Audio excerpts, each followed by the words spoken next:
refugees up in here tonight. No fighting. We got the refugees no fighting. Up in here. No fighting. Shakira, Shakira. I never really knew that she could dance like this. She make up her head wanna speak Spanish. Como se llama? Bonita. Picasa. Shakira, Shakira. Oh baby, when you talk like that, you make a woman go mad. So be wise and keep on reading the signs of my body. I'm on tonight, you know my hips don't lie, and I'm starting to feel it's right. All the attraction, the tension. Don't you see, baby, this is perfection. Hey girl, I can see your body moving, And it's driving me crazy. and I didn't have the slightest idea Until I saw you dancing. And when you walk up on the dance floor, nobody can ignore the way you move your body, girl. And everything's so unexpected, the way you right and left it. So you could keep on shaking it. Never really knew that she could dance like this. She make up her head wanna speak Spanish. Como se llama? Bonita. Picasa. Shakira, Shakira. Oh baby, when you talk like that, you make a woman go mad. So be wise and keep on reading the signs of my body. I'm on tonight, you know my hips don't lie, and I'm starting to feel you, boy. Come on, let's go real slow. Don't you see, baby, I see it's perfect. Babe, I know I'm on tonight. My hips don't lie, and I'm starting to feel it's right. All the attraction, the tension. Don't you see, baby, this is perfection. Oh boy, I can see your body moving, half animal, half man. I don't really know what I'm doing, but just seem to have a plan. My will, self-restraint, have come to fail now, fail now. See, I'm doing what I can, but I can't, so you know that's a bit too hard to explain.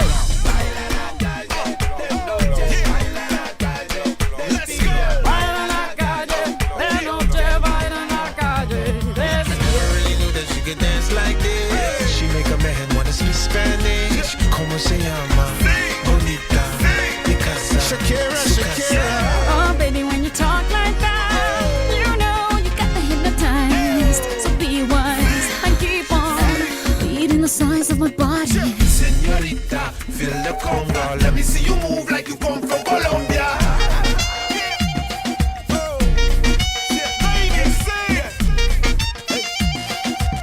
Mira, en Barranquilla se baila así. En Barranquilla se baila así.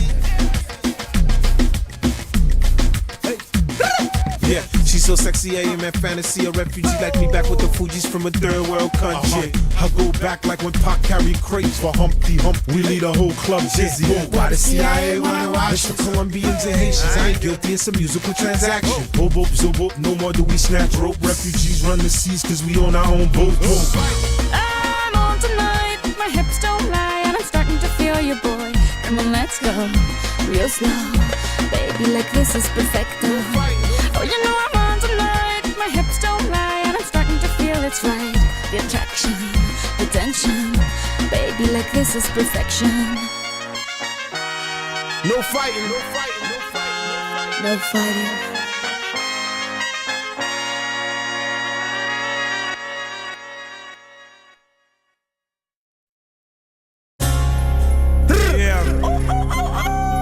It's over. That's right. Miss you with the preacher, son. Okay. It's over. Okay. I told ya. Yeah. Shake Clef. Let's go. Yeah. Hey, yo, Clef. These motherfuckers ain't ready for this. Me and Clef on this track with your wow. Heard you in the battle, let's both. I hope you're down. Hand me my mic, 2 woofers in my trunk. Sound like gonka, gonka, gonka, gonka, gonka, gonka. I drink that Dom Perignon. I drink that shot of Patron that turn me on. I got that red eye bomb, get your stone. I got them gunshots, head knocked to my bed stop. Hey yo, Missy, the hippie with the Henny got me dizzy like Gillespie. I had you wear a turtleneck just to hide the hickey. I'm freaky dicky like Samantha Sex in the City. Look here, I only came to party. Easy, shorty, with one dance, I put you in a trance, an out-of-body experience. Time fly when we having fun, I don't want it to pass. My jungle love got you waking up with whiplash. I'll teach you what you want, the things you need to know. Come in and shut the door. Let's get this party going. Baby, let me show you how you can satisfy a girl needs.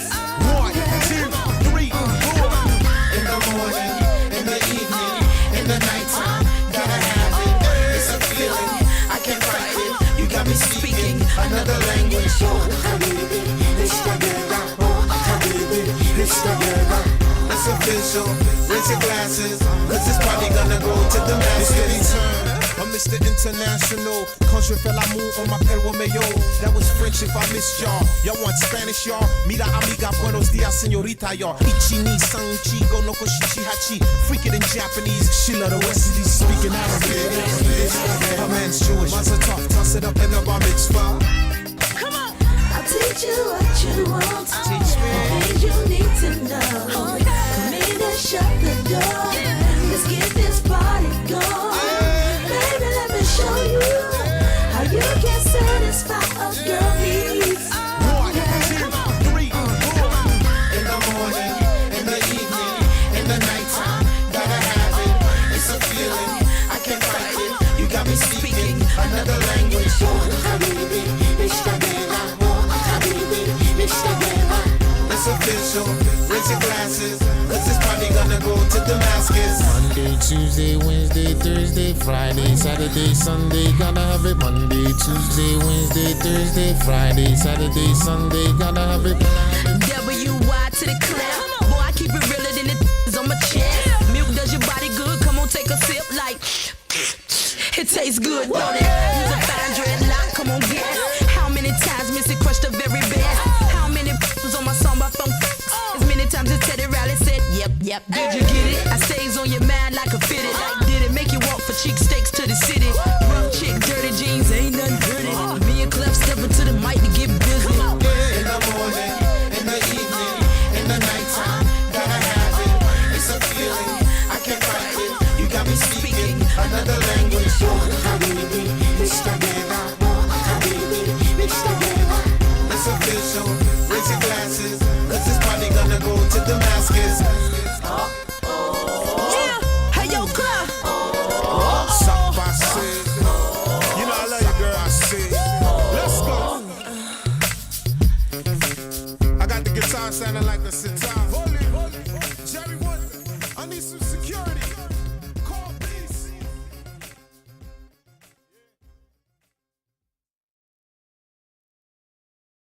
Strumming my pain with his fingers, singing my life with his words, killing me softly with his song, killing me softly with his song, telling my whole life with his words, killing me softly with his song.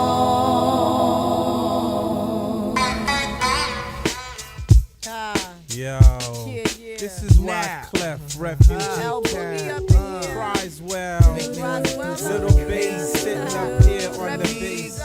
While I'm on this road, I got my girl L. One time. Hey yo, L, you know you got the lyrics. I heard he sang a good song. I heard he had a style. And so I came to see him and listen for a while. And there he was, this young boy, stranger to my eyes, strumming my pain with his fingers, singing my life with his words, killing me softly with this song, killing me softly with this song, telling my whole life with his words, killing me softly with his song.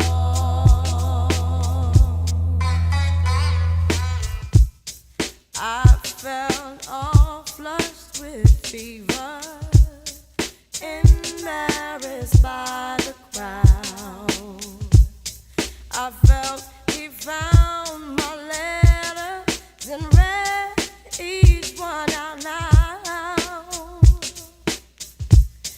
I prayed that he finish, but he just kept right on, strumming my pain with his fingers, singing my life with his words, killing me softly with his song, killing me softly with his song, telling my whole life with his words, killing me softly with his song. Take me to the bridge.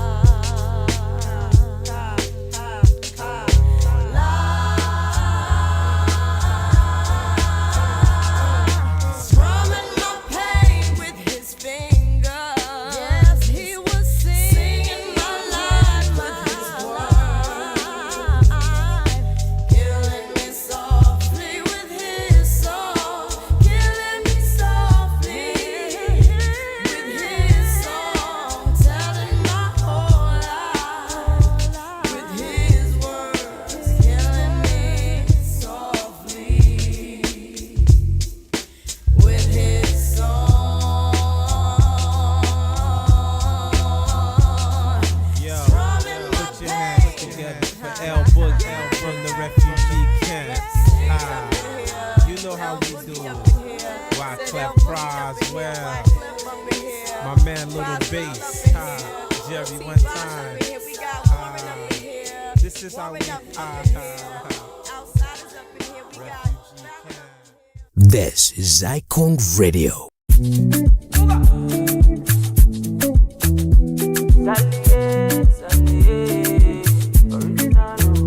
Problem in all the finish. We could try to enjoy. While I know the finish. We could try to enjoy. Se kata kata uru no the finish. We could try to enjoy. Problem in all the finish. So we could try to enjoy. We could dance like Luala. Yeah, Luala. We could dance like Luala. Yeah, Luala. Dance like Luala. Yeah, Luala. Dance like Luala. Yeah, Luala.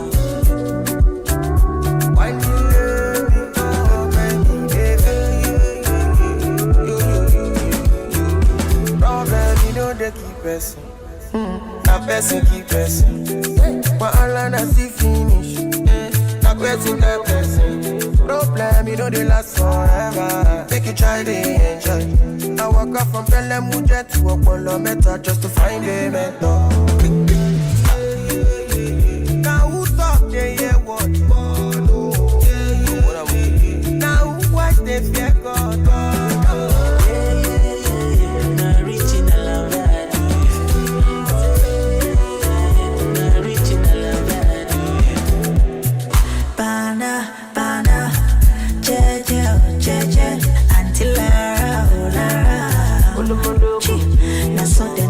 For fun, say my person.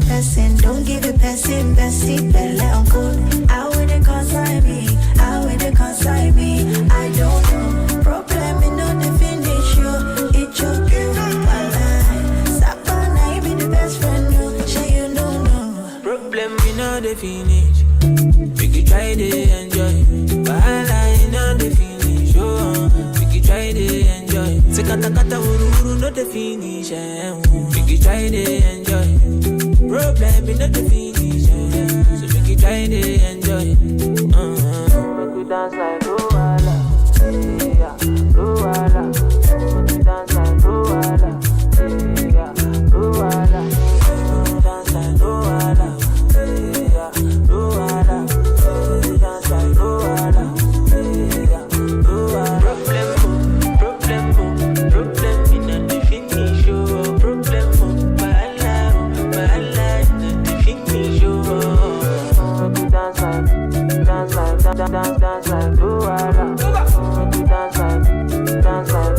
dance like Luala.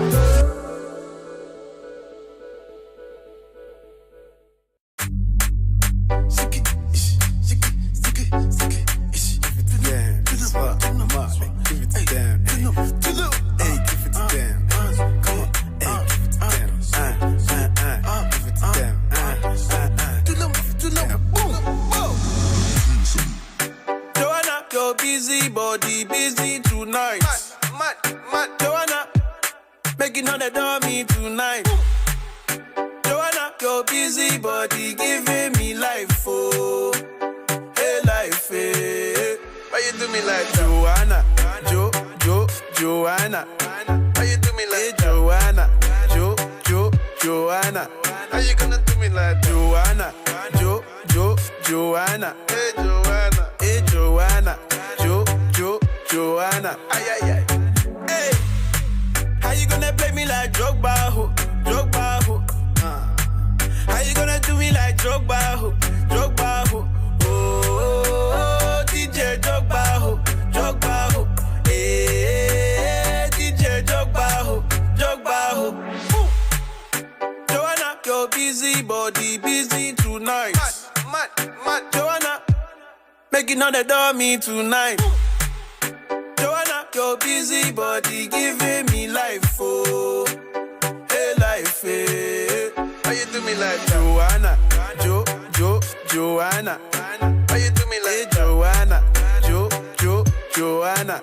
How you gonna do me like Joanna, Joanna? Hey Joanna, Joanna.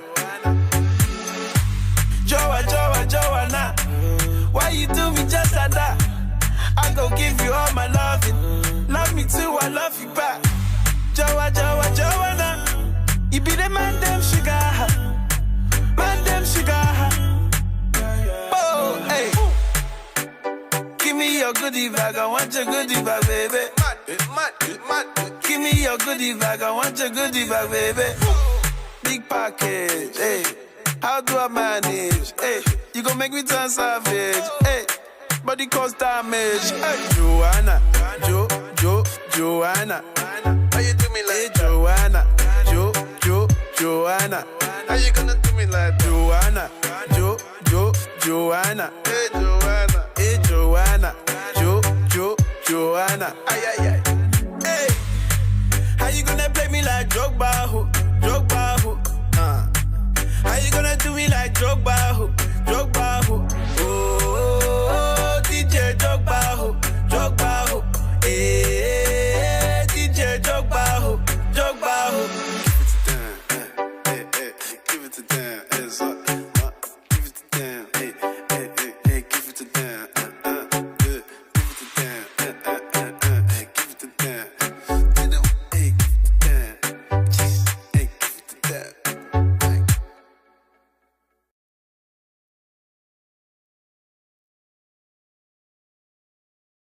His laugh was iconic. That's when I learned how to stop wearing boxer shorts. You know what I'm saying? You know what I'm saying?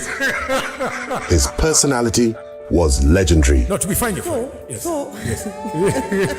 With his unrivaled talent, he gave us countless moments. Can you see? Yes, I can see. Right? Yes, I can see. No, he said yes, I can see. Yeah, because his wife is listening. And now, after his sustained battle with meningitis that has left his hospital bill and funeral expenses total 4.2 million shillings. The legendary Edward Quach is calling on all of us for one last laugh. Let's come together for Quach. Please M-Pesa your contribution to paybill number 806-1531. That is 806-1531 with your name.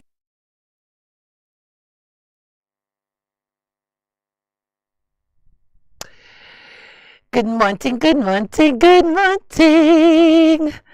How y'all doing? How's your morning started off? Good morning and welcome to the Breakfast Jam. Thank you so much for being with us here at Icon Radio #1 Entertainment Vlog. Getting set for an amazing, awesome day this morning. And of course, starting off on a high. As you've heard the music, Wednesday, the playlist has just been on 10. And yes, it's a quick reminder to let you know that we are still giving to the one and only Edward Carey Francis Quach, a man who touched the lives of many, not only through his persona on radio or on stage or on voiceovers, but also through his giving heart. Everybody who met him, who interacted with him, said one thing, that is a person who gave and gave without any bias. Now, of course, the family and friends of Quach need your help. He racked up quite a bill while he was in hospital. They managed to raise quite a bit. Rather, let me say, we've managed to raise quite a bit. But then still more is needed. And your help would help immensely towards his cause. So yes, Quach is someone who, if you are somebody who's not familiar very well, he was in the media space for a very long time. He brought you stories, as you have heard in the ad that just played right now. And he's a person who also mentored many people as well. So, of course, we ask you to help raise funds for his, that will go towards his funeral and burial. Now, of course, there are many voices that you can never forget, and Quach, of course, was one of them. He made us laugh, he made us think, he made us feel like we weren't alone. From the late 90s through to the last month, he filled our airwaves and hearts with theater, language, and unforgettable humor. He might have been the MC at even your own event or one you attended. He's been the voice of your brand or the reason you stayed tuned in. Now, on 28th April 2025, that voice was silenced. Quach had been in hospital for a month before he passed on. Today's family is left with a bill of 4.2 million shillings. And you can do something about this. You can honor him, thank him, and send him off with the same love he gave to all of us. You can send your contributions to paybill number 806-1531 with your name as the account. Now let's rally one more time and give Quach the send-off he truly deserves, and let's do it together. One last laugh for a legend. The paybill number is 806, again, 1531. That's 806-1531. Account is your name. I think as I go for karaoke tonight at Dow Jones Bar and Grill, it's open mic, I'll be doing it one more time for Quach, because Quach is a person who loved to sing. He hosted many karaoke nights, many karaoke competitions, as well as, just he sang it up with the fans, had a great time. I think I have a picture or two. I'll try and look for it and share it together with all the other contributions.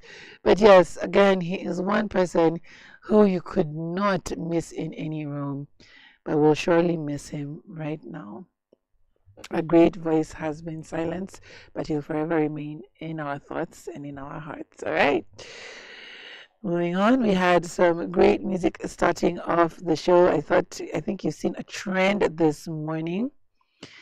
We had Wycliffe Jean, and this was just inspired by the fact that him and Shakira came back on stage yesterday and did not miss a beat. Okay, they were on one of these talk shows for Jimmy Fallon. So Jimmy Fallon hosted them, and they performed the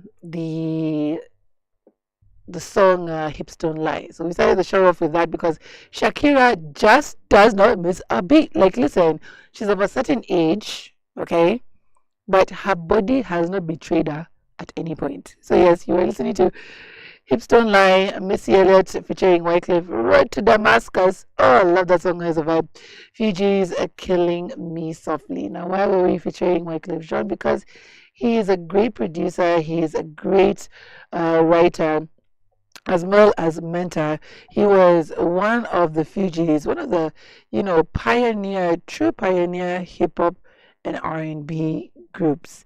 Now, who is he? Now, he's from part of the countries in the West Indies, and he goes by the name Oost Wycliffe Jean. Okay. Now, he was born in October 17th, 1969, and is a Haitian rapper, singer, and record producer. Now, born in Haiti, Jean immigrated to the United States as a child. He gained fame as a founding member of the Fugees, a New Jersey-based hip-hop trio. He formed the 1990, or rather, he formed the group in 1990 with Lauryn Hill, Pras Michelle, serving as the group's leader, as not leader but lead producer and guitarist.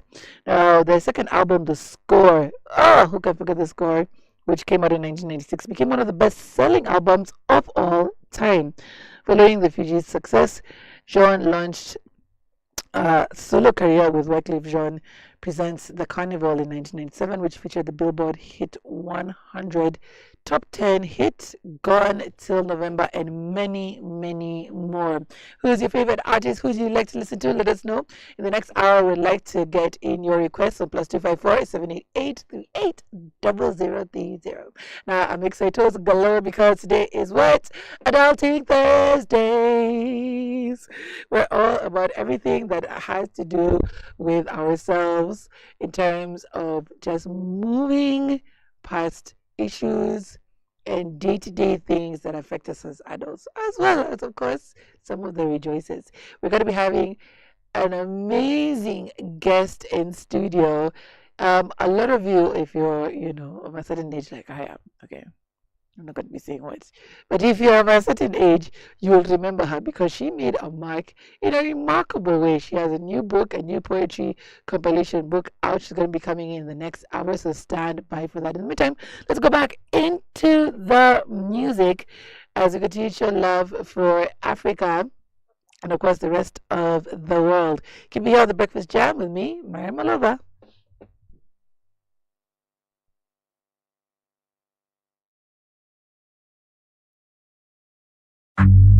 Impression have to make when the turf them a step. Best life, right? I know we live the best life. We wouldn't want our next life, cause we a live the best life. Cups up, pour something in your cup and get ready for party to this now. Touch road, me and my friend them a party tonight. Anywhere we go, champagne pop, weed out feel like Gorilla Kush. Spend money enough so we live our life, oh, for life, yeah. Alright. Gucci, Fendi, Balenciaga, go harder. Versace, Ferragamo, Off-White Prada, go harder. Louis 13, Dan P, expensive harder, go harder. Bacardi, a top shelf saga. When Mr. P never girl laughing, no one said the world turf they are, yeah. Star life. The whole team they are money can't too much and we shell down anyway. Regular. Watch them now. Haters are free, but Father God got way. Frequent flyer, we no liar. Them I wonder who them boy they. Touch road, me and my friend them a party tonight. Anywhere we go, champagne pop, weed out feel like. Spend money enough so we live our life, oh, for life, yeah. Alright. Gucci, Fendi, Balenciaga, go harder. Versace, Ferragamo, Off-White Prada, go harder. Louis 13, Dan P, expensive harder, go harder. Bacardi, a top shelf saga. Hey. After the party, it's the after party at the mansion, baby. It's like a deja vu, continue the vibe same way. Niceness when be a girl a bubble and a wine and go all out. A girl see me with her best friend like half the friendship fall out. Girl get busy, she get busy tonight. Girl drink rum, smoke weed and dizzy tonight. Live the best life, we lock the city tonight, oh, for life, yeah. Alright. Gucci, Fendi, Balenciaga, go harder. Versace, Ferragamo, Off-White Prada, go harder. Louis 13, Dan P, expensive harder, go harder. Bacardi, a top shelf saga. Busy, she get busy tonight. Girl, them busy, them get busy tonight. Girl from all over, USA, Africa, Caribbean, whole nation, yeah.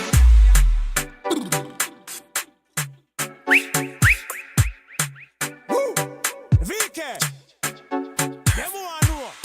Oh, you have so much subscriber. One standard. Oh, you blast them, get so much views. Awa. VK artist blast. A that. The Breakfast Jam with Myra Maloba.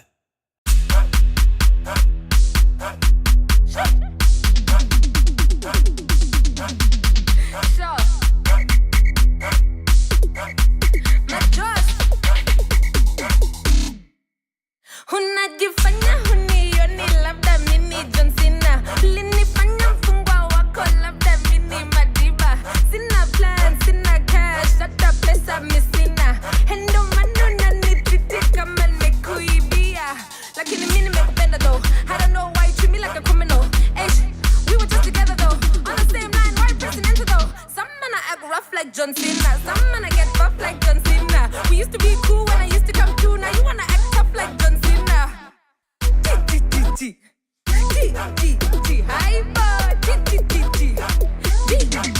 Some gala want beef like hyena. Some gala get beat, I'm Serena. The gala get loud, the gala get wild. Some gala take shots like tequila. Hypo,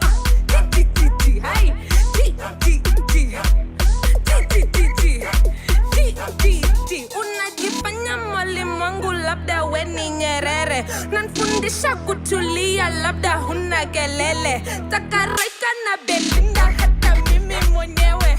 Ungependa situlia kati we unaenda mbele. Lakini mimi nimekupenda though. I don't know why you treat me like a criminal. We were just together though. On the same line, why presidential though? Some man I act rough like John Cena. Some man I get buff like John Cena. He used to be cool when I used to come through. Now you wanna act tough like John Cena.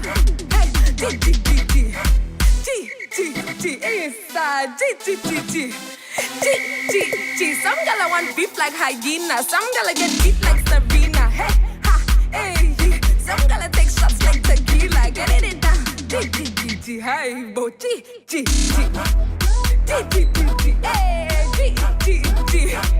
Alright, T-Boy the flame. DJ exit. You guys did a lot here. No, it's too much. Kwanza, cheza kama we hutaki. Pili, kata kama mishkaki. Tatu, ingia hapa katikati. Toka jasho unaloa kama ni samaki. Cheza kama we hutaki. Kata kama mishkaki. Ingia hapa katikati. Toka jasho unaloa kama ni samaki. Shisha.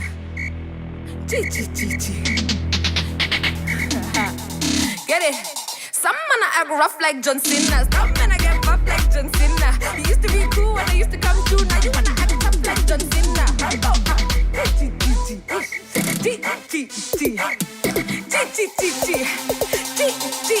Some gala want beef like hyena. Some gala get beat up Serena. The gala get loud, the gala get wild. Some gala take shots like tequila. Hypo. It's too much. Show my dress. Flourish and multiply forever and ever and ever and ever and ever. Yeah. Hey. Yeah.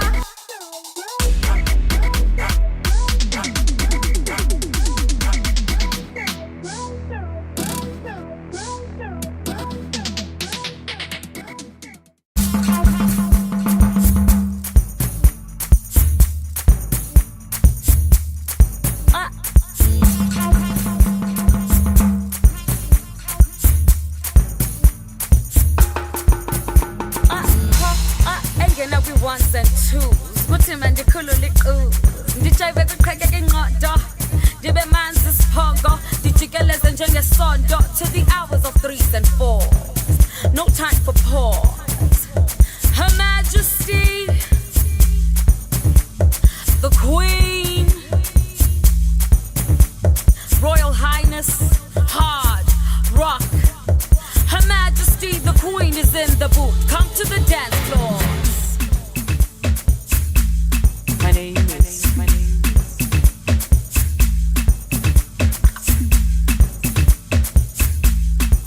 is.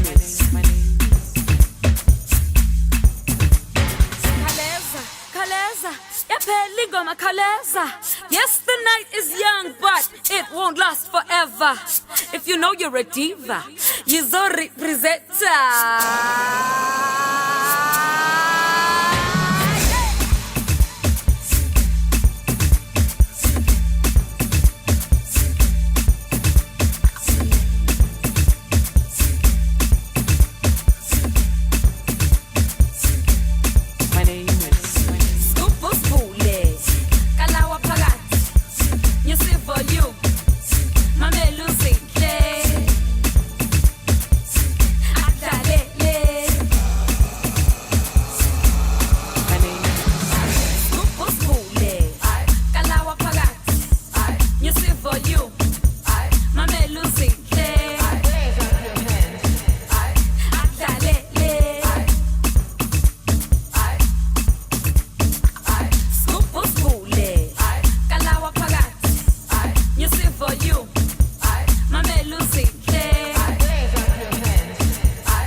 Yes, the night is young, but it won't last forever. If you know you're a diva, you're so representa.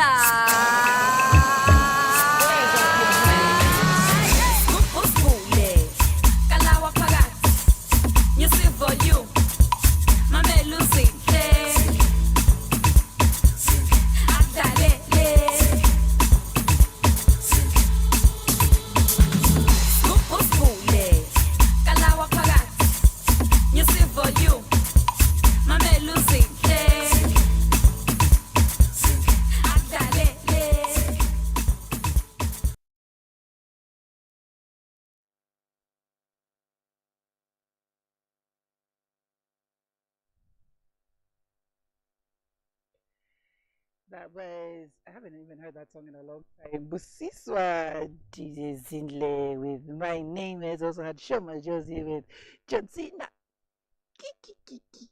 Ish. Ivo. Let me tell you, I was watching a video of Viola Davis's Instagram yesterday. And it was this young choir from South Africa.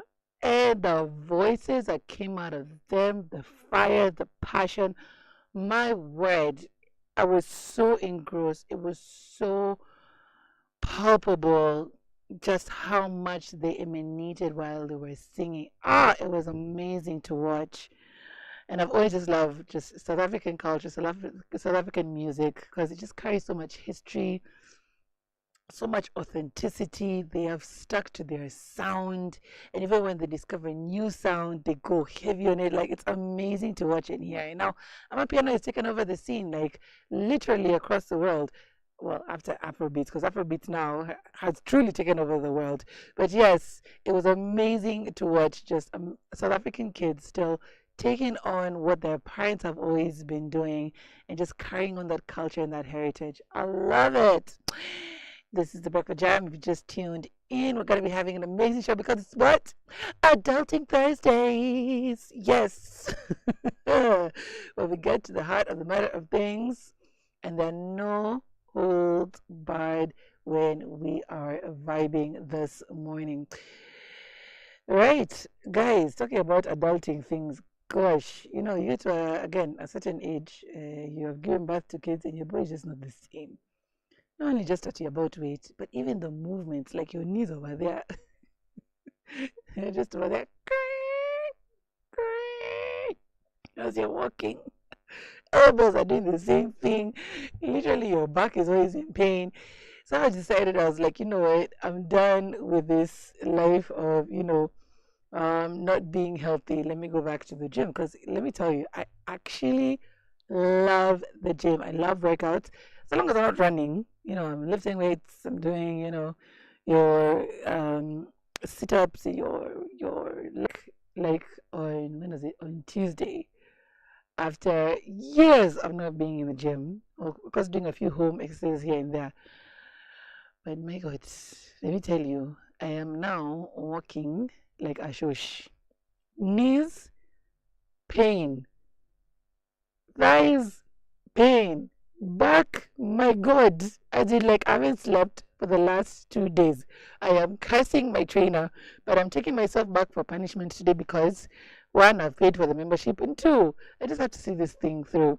So if you guys are in that fitness club, please hit me up. I want to join somebody. I need an accountability partner somewhere. I know I have many around me, but I want somebody new, not somebody who will not give up on me and be like, Myra, okay, she starts and she stops. No.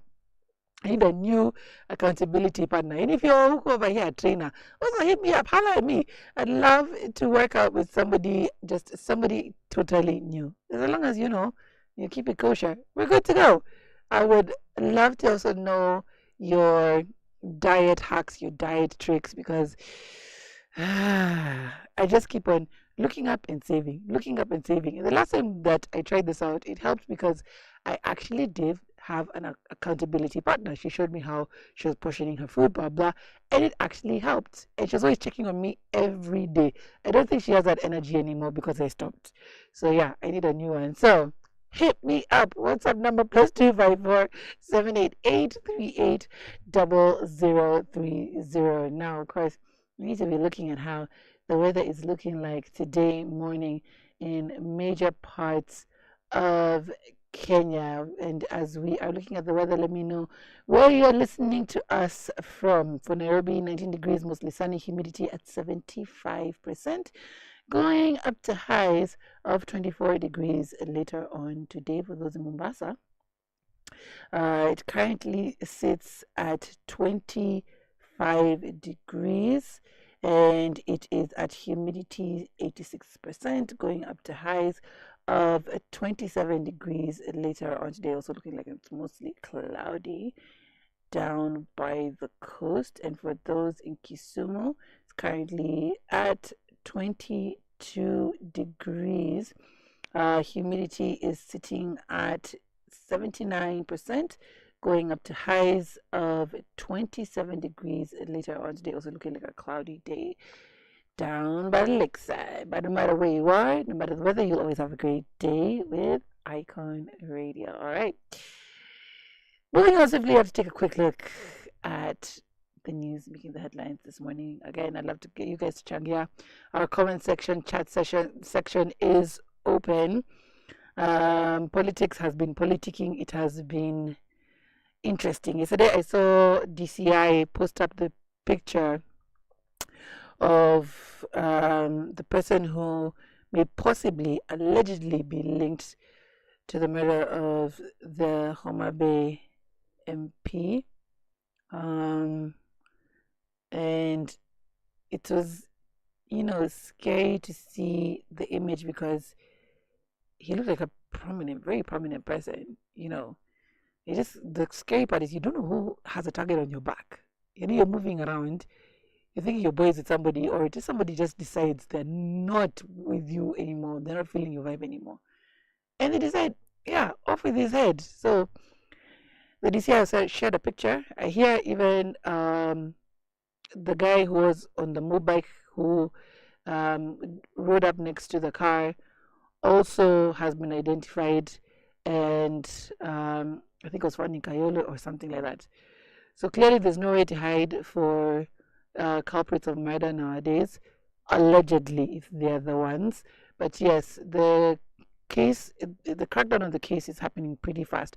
And the service happened yesterday with many MPs showing up. I saw Sifuna, I saw Mili, one girl Mili, as in there was mad support and there was mad attendance yesterday.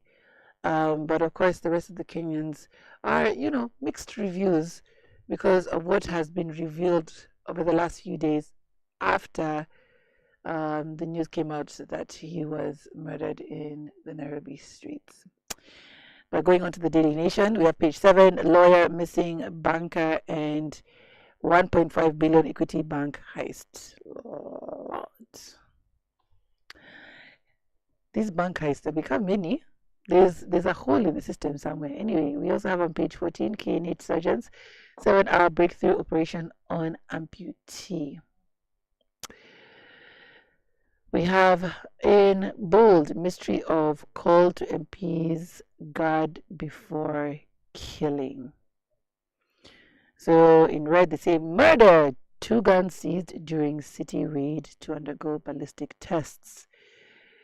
They go on to say at about 2:40 p.m. on April 30th, Kasipul MP Charles Ware's aide received a call from a newly registered mobile phone number. Hours later, the MP was shot dead on Ngong Road. The secret caller has interested detectives.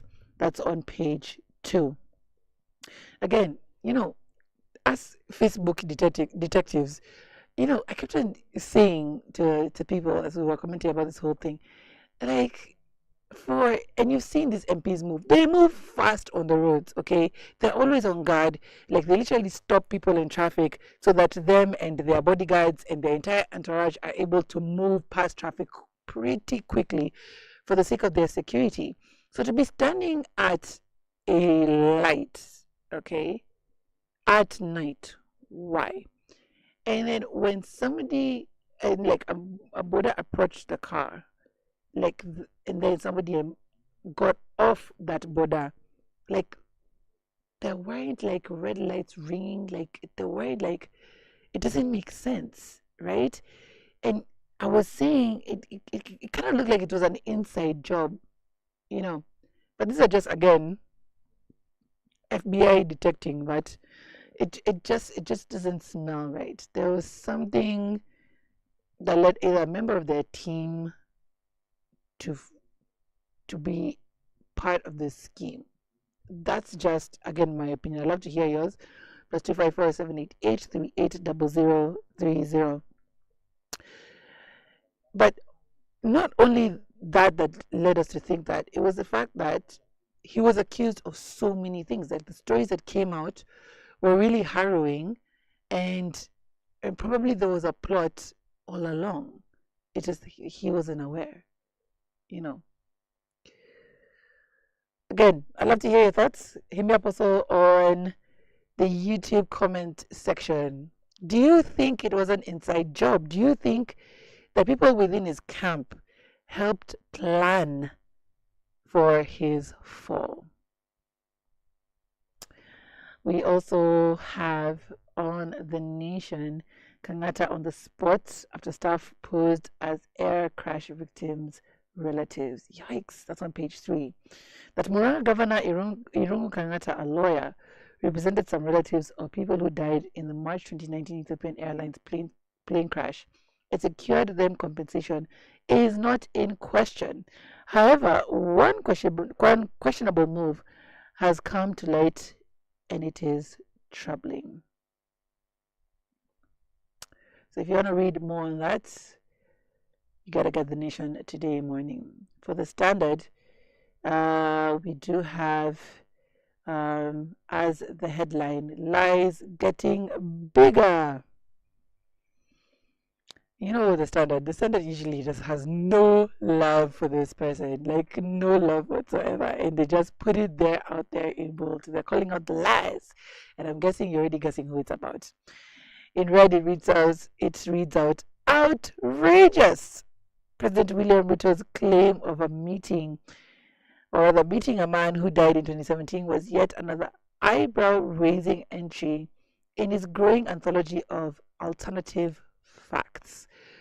Whether the president is an eager disciple of Joseph Goebbels' infamous doctrine, the greater the lie, the more likely it is to be believed, or is simply prone to the occasional imaginative detour, remains anyone's guess. Either way, the nation's patience is very thin. That's on page 4. I am sure one man is not happy to be reading that particular headline this morning. Jeez. Now he's quoted as saying, we have the Cheluget farm that has caused us troubles for many days. Now let me tell you about the land. We have called Cheluget, sat down with him, and we have agreed that we will buy the farm as a government, and those in there will continue living there. Now, why are they calling BS? Because there have been land squabbles. I think it was last week. There were protests that happened in Narok, and 7 people were shot. And there are people even just coming out, grown men coming out crying on TV and saying that our land is being taken away from us. There's one harrowing video I watched of this poor woman who was being tied like a goat behind being tied behind her back, and with like literally a tie, and the OCS, I think, of the area, or the chief, was involved in it. Like, it was horrible to see. Like, land squabbles in this country have gotten to a new high. We also had just the other day an entire family wiped out over the same things, and having the top office also involved in some of these conversations. It's really hard to watch. My gosh. It shouldn't have to come to the passing of a life for it to, be addressed. It needs to be addressed from the moment it starts becoming a problem. Also on the Standard, page 2, Black Smoke, search for next pope begins. Here we go. Let's see how the voting will happen. What I love on social media is all the memes that have been coming out in regards to how the voting process happens, how the cardinals come together. Like, it's interesting just to see how they break it down. And now the veil is kind of just like being lifted a little bit at a time behind the activities of the Vatican, which have, been kept secret for quite a long time. But now with social media and, of course, researchers being involved, we're getting to know more and more how the process goes. Okay, lastly, on the People Daily, probe top state official linked to murder.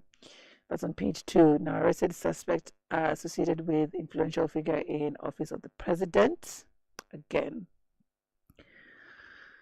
sounds like an inside job. I remember yesterday he was being laid to rest. They first had, he's not laid to rest. They had his funeral service at the Consolata Shrine in Westlands. His children spoke, and we had a lot of MPs in attendance. But then again, people who are linked to him are being implicated. And if you go to the DCI page right now on Facebook, which is always entertaining to read, but this time it gives a grim picture as to who could have been involved in the murder.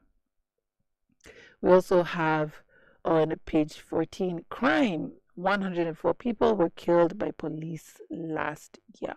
104. 104 lives taken away. It's pretty grim to read about as well. On page 13, 12 months in jail for garden ants traffickers. So they were found with a lot of ants. I do not understand, and I'm yet to read about it, the fascination with ants, but 2 Belgian men were found with these ants and were ordered to pay 1 million shillings or suffer for an entire year in jail. We also have on page 6, alarm as online crimes hit 3 billion in 2024. Always be on alert, guys. When it's too good to be true, when you don't quite understand the text that has come to you or the call that has come to you, take time to mull over it. If it's for a bank, it's for M-Pesa, it's for Safaricom, whatever, do your due diligence before interacting with anybody on the phone, because yes, cyber crimes are on the rise, and it has happened to the best of us. Okay, sometimes you think it's something that it's truly to your benefit and you don't think about it twice. I liked what Caroline Gazuru said the other day. Sometimes also you need to think about your options, and sometimes you can decide to have your call recorded or not. Yeah, so even you, when it comes to your money, you can decide whether the getting is too good or you just need to get out. All right, that's been a wrap up of the headlines of this morning. We're going into the second hour standby for amazing conversations, and of course, I'd love to get your requests as we continue on with the show. Keep it right here.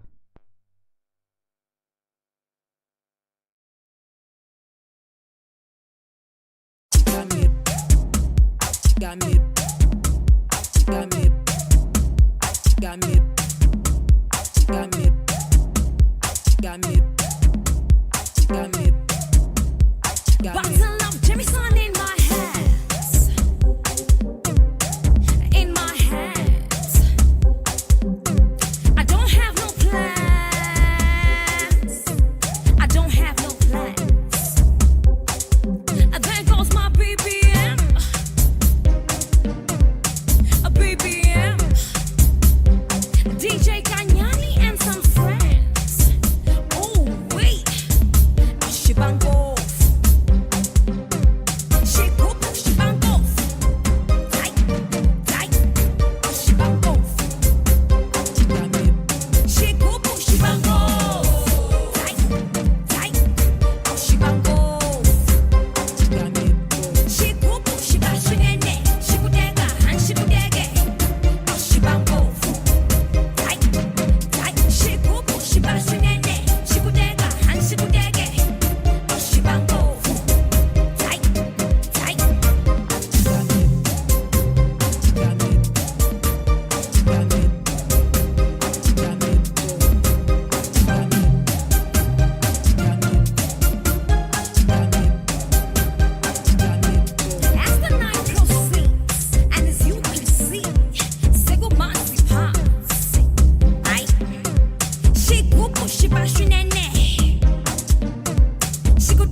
The Breakfast Jam with Myra Maloba.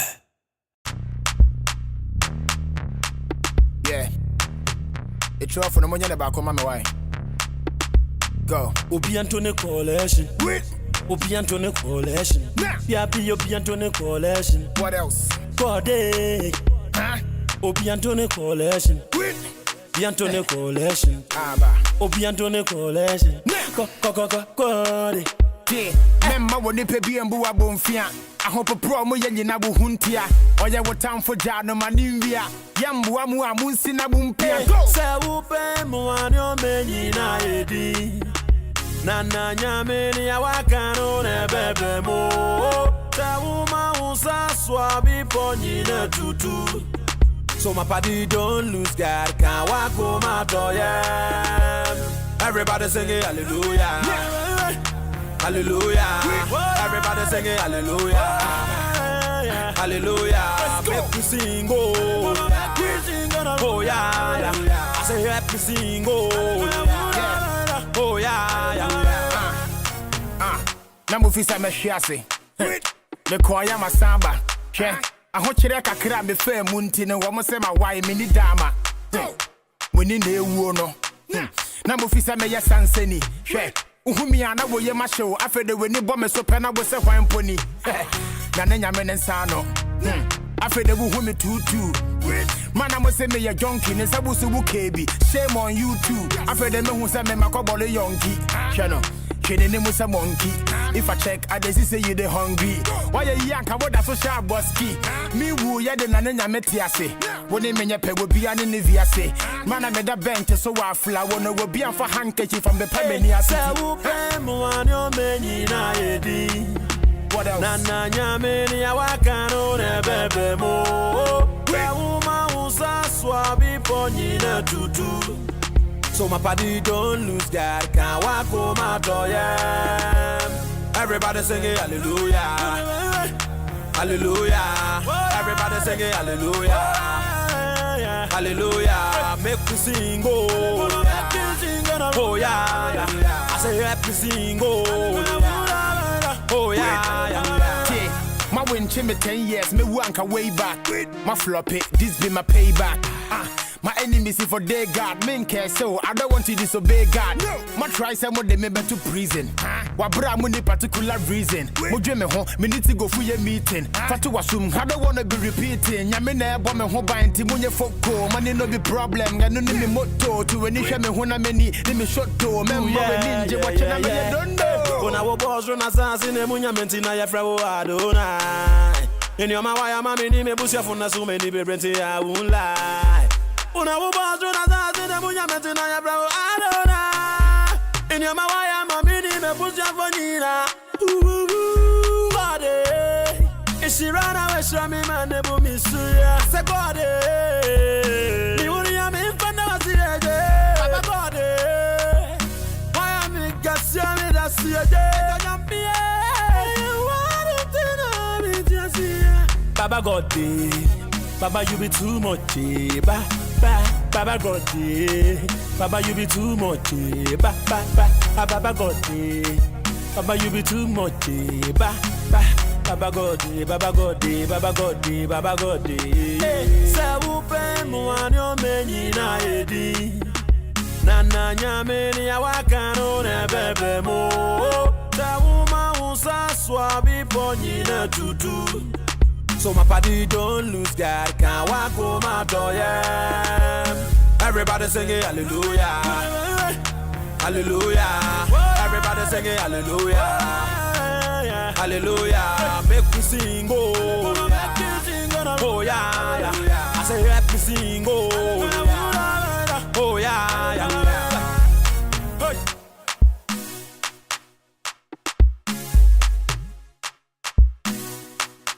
Street beat, what else? Go.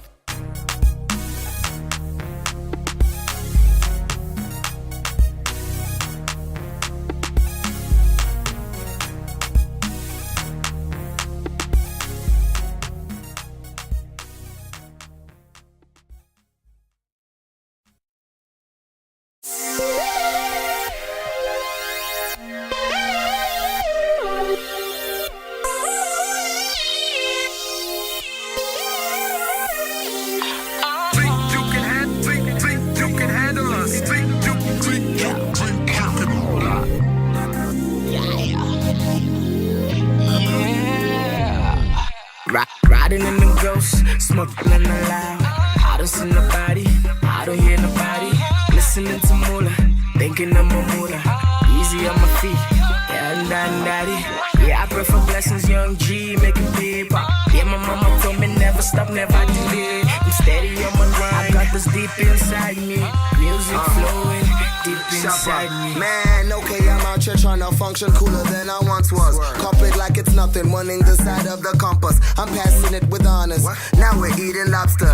Things done changed for me since I was younger, riding around in Nairobi. Real niggas only. I'm 19 and I'm touring. Michael Tour is foreign. My sneakers say Air Jordan. Snitches still reporting. I'm out here recording. I'm out here importing. We don't even ask for prices no more. When I walk into the store, there's no reason I should know. We don't even ask for prices no more. Cause I've been working all play. If I deserve it, I'll pay. Cause we ball, we top charts, we young cats, we work hard. Cause we ball, we top charts, we young cats, we work hard. I consider these rhymes as my reason to exist, reason to be missed. Sold you but a season worth of hits. Speaking is a bit, have to reconfigure what I spit. Teachers, if you sit down to the preacher of the kids, you could learn. The music has turned into a medicine, saving the youth and also many, many, many men. Plenty will spend on these records till we make our ends. So pardon the band says I'm rocking up with all her friends. Yeah, because there's something about this life. Born for this, we are. I can't explain, but it's inevitable. Destined for greatness, effortlessly making hits. Who knew it turned out like this? Yeah. We don't even ask for prices no more. When I walk into the store, there's no reason I should know. We don't even ask for prices no more. Cause I've been working all play. If I deserve it, I'll pay. Cause we ball, we top charts, we young cats, we work hard. Cause we ball, we top charts, we young cats, we work hard. I got that Louis V in my closet. Riding round and I'm getting it. Show money deposit. Touring out in them jets and betting it's all these fly kicks that we rocking. Nice whips I pull up in. Got your girl out here letting it, boy. Foreign brands on a nigga, what you know about it? Fendi frames while I'm switching lanes and I'm smoking loud. So what they bothering for? I pull up in the ghost with your hoe, cause nigga. We don't even ask for prices no more. When I walk into the store, there's no reason I should know. We don't even ask for prices no more.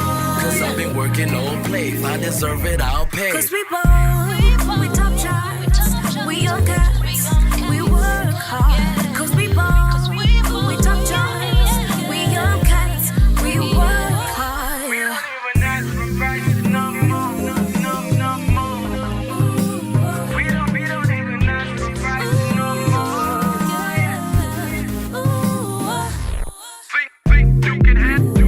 On behalf of Camula, Too Far Flow, Wiz Kid, we killed it.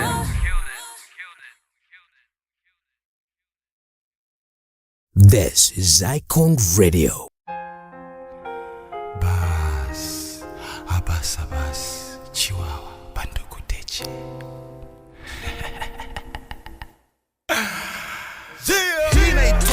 Bounce baby, he ain't twanga, bounce baby. A bus, and a bounce baby.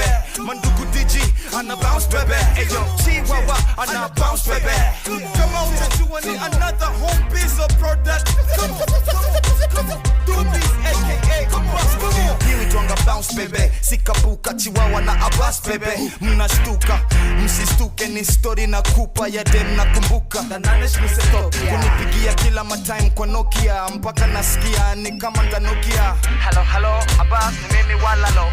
Ona siku hizi wena tupa sana waria. Tembelea isili injera sitapikia. Nasikia nikafikiria sawa simba ya pia. Lakini sai niko kerae jo. Pengine baadaye juu inafaa nikitokea nikuje na kerea. Ama nipitie matime juu sai sina time.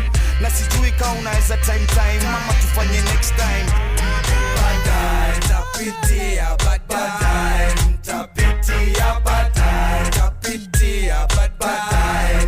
Tapitia baadaye. Tapitia baadaye. Tapitia baadaye.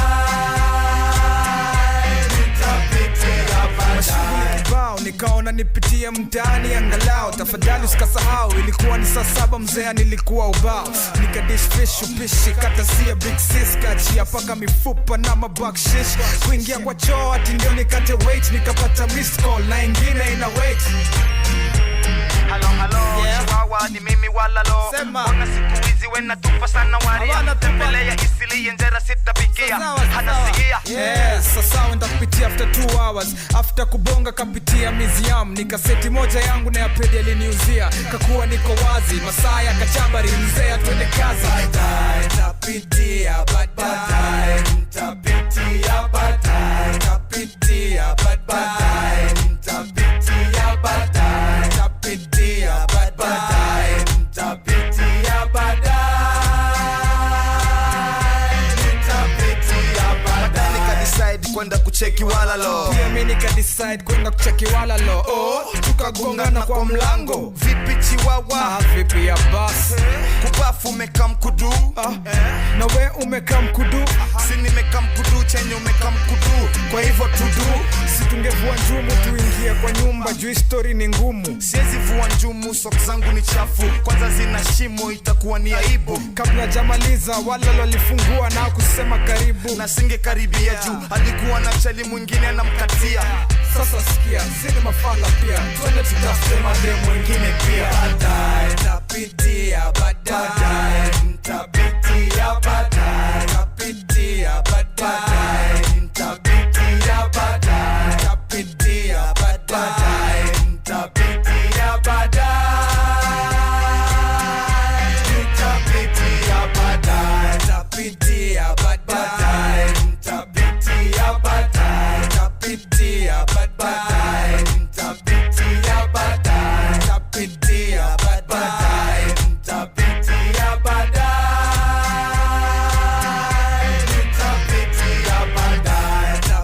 tapitia, baadaye tapitia, baadaye tapitia, baadaye tapitia, baadaye tapitia, baadaye tapitia, baadaye tapitia, baadaye.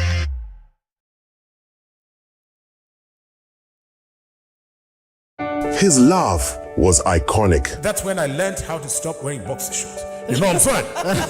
You know, do this. His personality was legendary. No, to be frank, yes. With his unrivaled talent, he gave us countless moments. Can you see? Yes, I can see. Right. Yes, baby, I can see. No, he said yes, you can see. Yeah, because his wife is listening. And now, after his sustained battle with meningitis that has left his hospital bill and funeral expenses total 4.2 million shillings. The legendary Edward Quach is calling on all of us for one last laugh. Let's come together for Quach. Please M-Pesa your contribution to paybill number 806-1531. That is 806-1531 with your name as the account number. Because you'll celebrate good times, come on. And because my lawyer's not here, I won't tell you what the peace pipe is. Nobody's asking. Oh, thank you. Thank you, Edward, for all the memories. And thank you for giving Quach one last laugh. Yes, we are celebrating the life of Edward K. Francis Quach right here on the Breakfast Jam. Of course, this is a voice that will deeply be missed, deeply remembered. We have lost an amazing personality, not only in the media fraternity, but for everybody who came across him. Right now, funds are being raised towards his service that's happening this weekend. They're going to be traveling down to his home. I think it was in Ugenya, if I'm not wrong. But they're traveling down this weekend and they're laying him to rest. So, of course, everybody is wondering, for those who may not have known him, which is very rare, who exactly was Edward Quach and why is he somebody that people are talking about so much? Now, there are voices you never forget. Now, Edward Quach was one of them. He made us laugh, made us think. He made us feel like we weren't alone. From the late 90s through to the last month, he filled our airwaves and hearts with theater, language, and unforgettable humor. He might have been the MC at your event or one you attended, and he's been the voice of your brand, many brands, or the reason you stayed tuned in on radio. Now, 28th of April 2025, the voice was silenced, and Kwach has been in hospital for a month, or rather had been in hospital for a month before he passed on. And today his family is left with a bill of 4.2 million shillings. You can do something about this. You can help. You can honor him. You can thank him and send him off with the same love he gave us. You can send your contributions to paybill number 806-1531. That's 806-1531, and include your name in the account. Any small amount, any amount whatsoever will help towards tackling this huge bill. Let's rally one more time and give Kwach the send-off he truly deserves. And let's do it together. Let's do one last laugh for a legend. Again, paybill number is 806-1531, and include your account. Tonight, wherever I'll be singing one more song in his honor, because he is a man who loved to sing, loved to karaoke. It was always great times meeting him out there in the social scenes as well as in work situations. We do have our guest in studio with us, and I'm so excited to introduce the one and only, hold on, wait for it, King Wakamechu. Hey! Oh, thank you. Hello. Good morning. Thank you so much for coming into the studio. Thank you so much for having me here. Great. Okay, I'll only ask you one thing, just to move closer to the microphone. Sure. Yeah, you can move closer to the microphone so we can get you clearly and audibly. So, Kingwa, we have seen you quite a bit. For those of us who are aware, millennials cough. Yes. You came to the scene heavy. Well, that's the political scene. That is where we met you. But before we tell you our version, please introduce yourself. Okay. All right. Thank you. My name is King Wakamechu, and I keep saying that this year I'm a poet. But yes, my background is in media communications, writing, creative writing, civil society, and also politics. Right. It's been almost a decade, almost 15 years since I was actually in the political space. Right. But this year, even in the public space, because I kind of like retreated. Right. So yeah, but this year I'm back. Am I back? Or well, I am out here. I have a poetry book. It bubbled up from me. I usually say that art bubbles up. Right. So I'm very happy to be here and just grateful for the chance to share the book with Kenyans, the world. Yeah. When you came into the scene, how old were you, if you don't mind me asking? Oh God, I was 27. Wow. So that was part of the big deal. Like, what is she doing? Who is she? Yeah. And like, what made you? Because your claim to fame was the political space. What made you venture into that at such a young age? Yeah. So prior to the presidency, I'd been in student politics. So SONU. And then also I was in Ford Kenya. I was on the executive committee. I was, I think, one of the directors for youth. And I'd worked for a politician. I was his PA. His name was Dr. Noah Wekesa for about 4 years.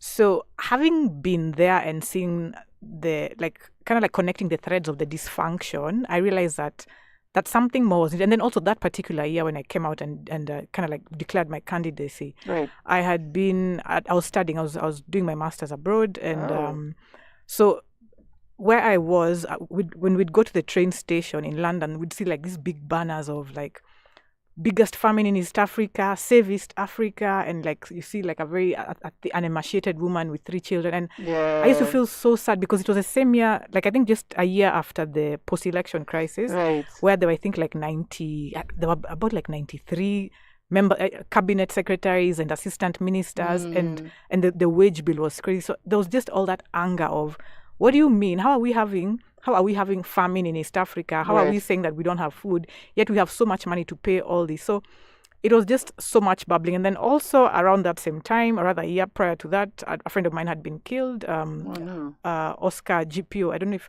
guys might remember the killing that was on State House Road. Right, of the guys of Oscar Foundation. So Oscar Kengara and GPO Oulu. So GPO and I, we'd been in student leadership together. So it was just so shocking and horrifying and terrifying seeing your colleague, your comrade, he was like my brother, being killed because they were collecting witness statements for young men who disappeared in central Kenya, and they got killed for that. So I think it was just a confluence of so many things, and then seeing all the circus in the political scene where I'm like, you know what? Let me just get in. Let me do what I can and see how it goes. Right. Yeah. That was a bold step. Thank you. Well, in retrospect, I because of that background, it was more of like the next logical step. But I can understand why people say that was bold, that was courageous. Yes. Because they don't know that actually I've been in that space for a long time. Right. A lot of thinking had been going on around that time. So yeah. Well, thanks for saying that, but. It was part of a process that, and I think in a way also we are still on the journey in some way, even if in a different way. Because as you mentioned, it was quite a tumultuous time, and speaking up also could, unfortunately, get you in certain states. So of course we have to commend you for that. And then you're one of the few females who are truly speaking about, also it's how you went about it. I think part of your manifesto was one of the most famous things. When you came up in conversation the other day, there was the conversation of the undergarments. Yes. I love your use of language. Yes. I don't know, because of course you were 27 then. I don't know what space you're in now. So I'm using, the Victorian language.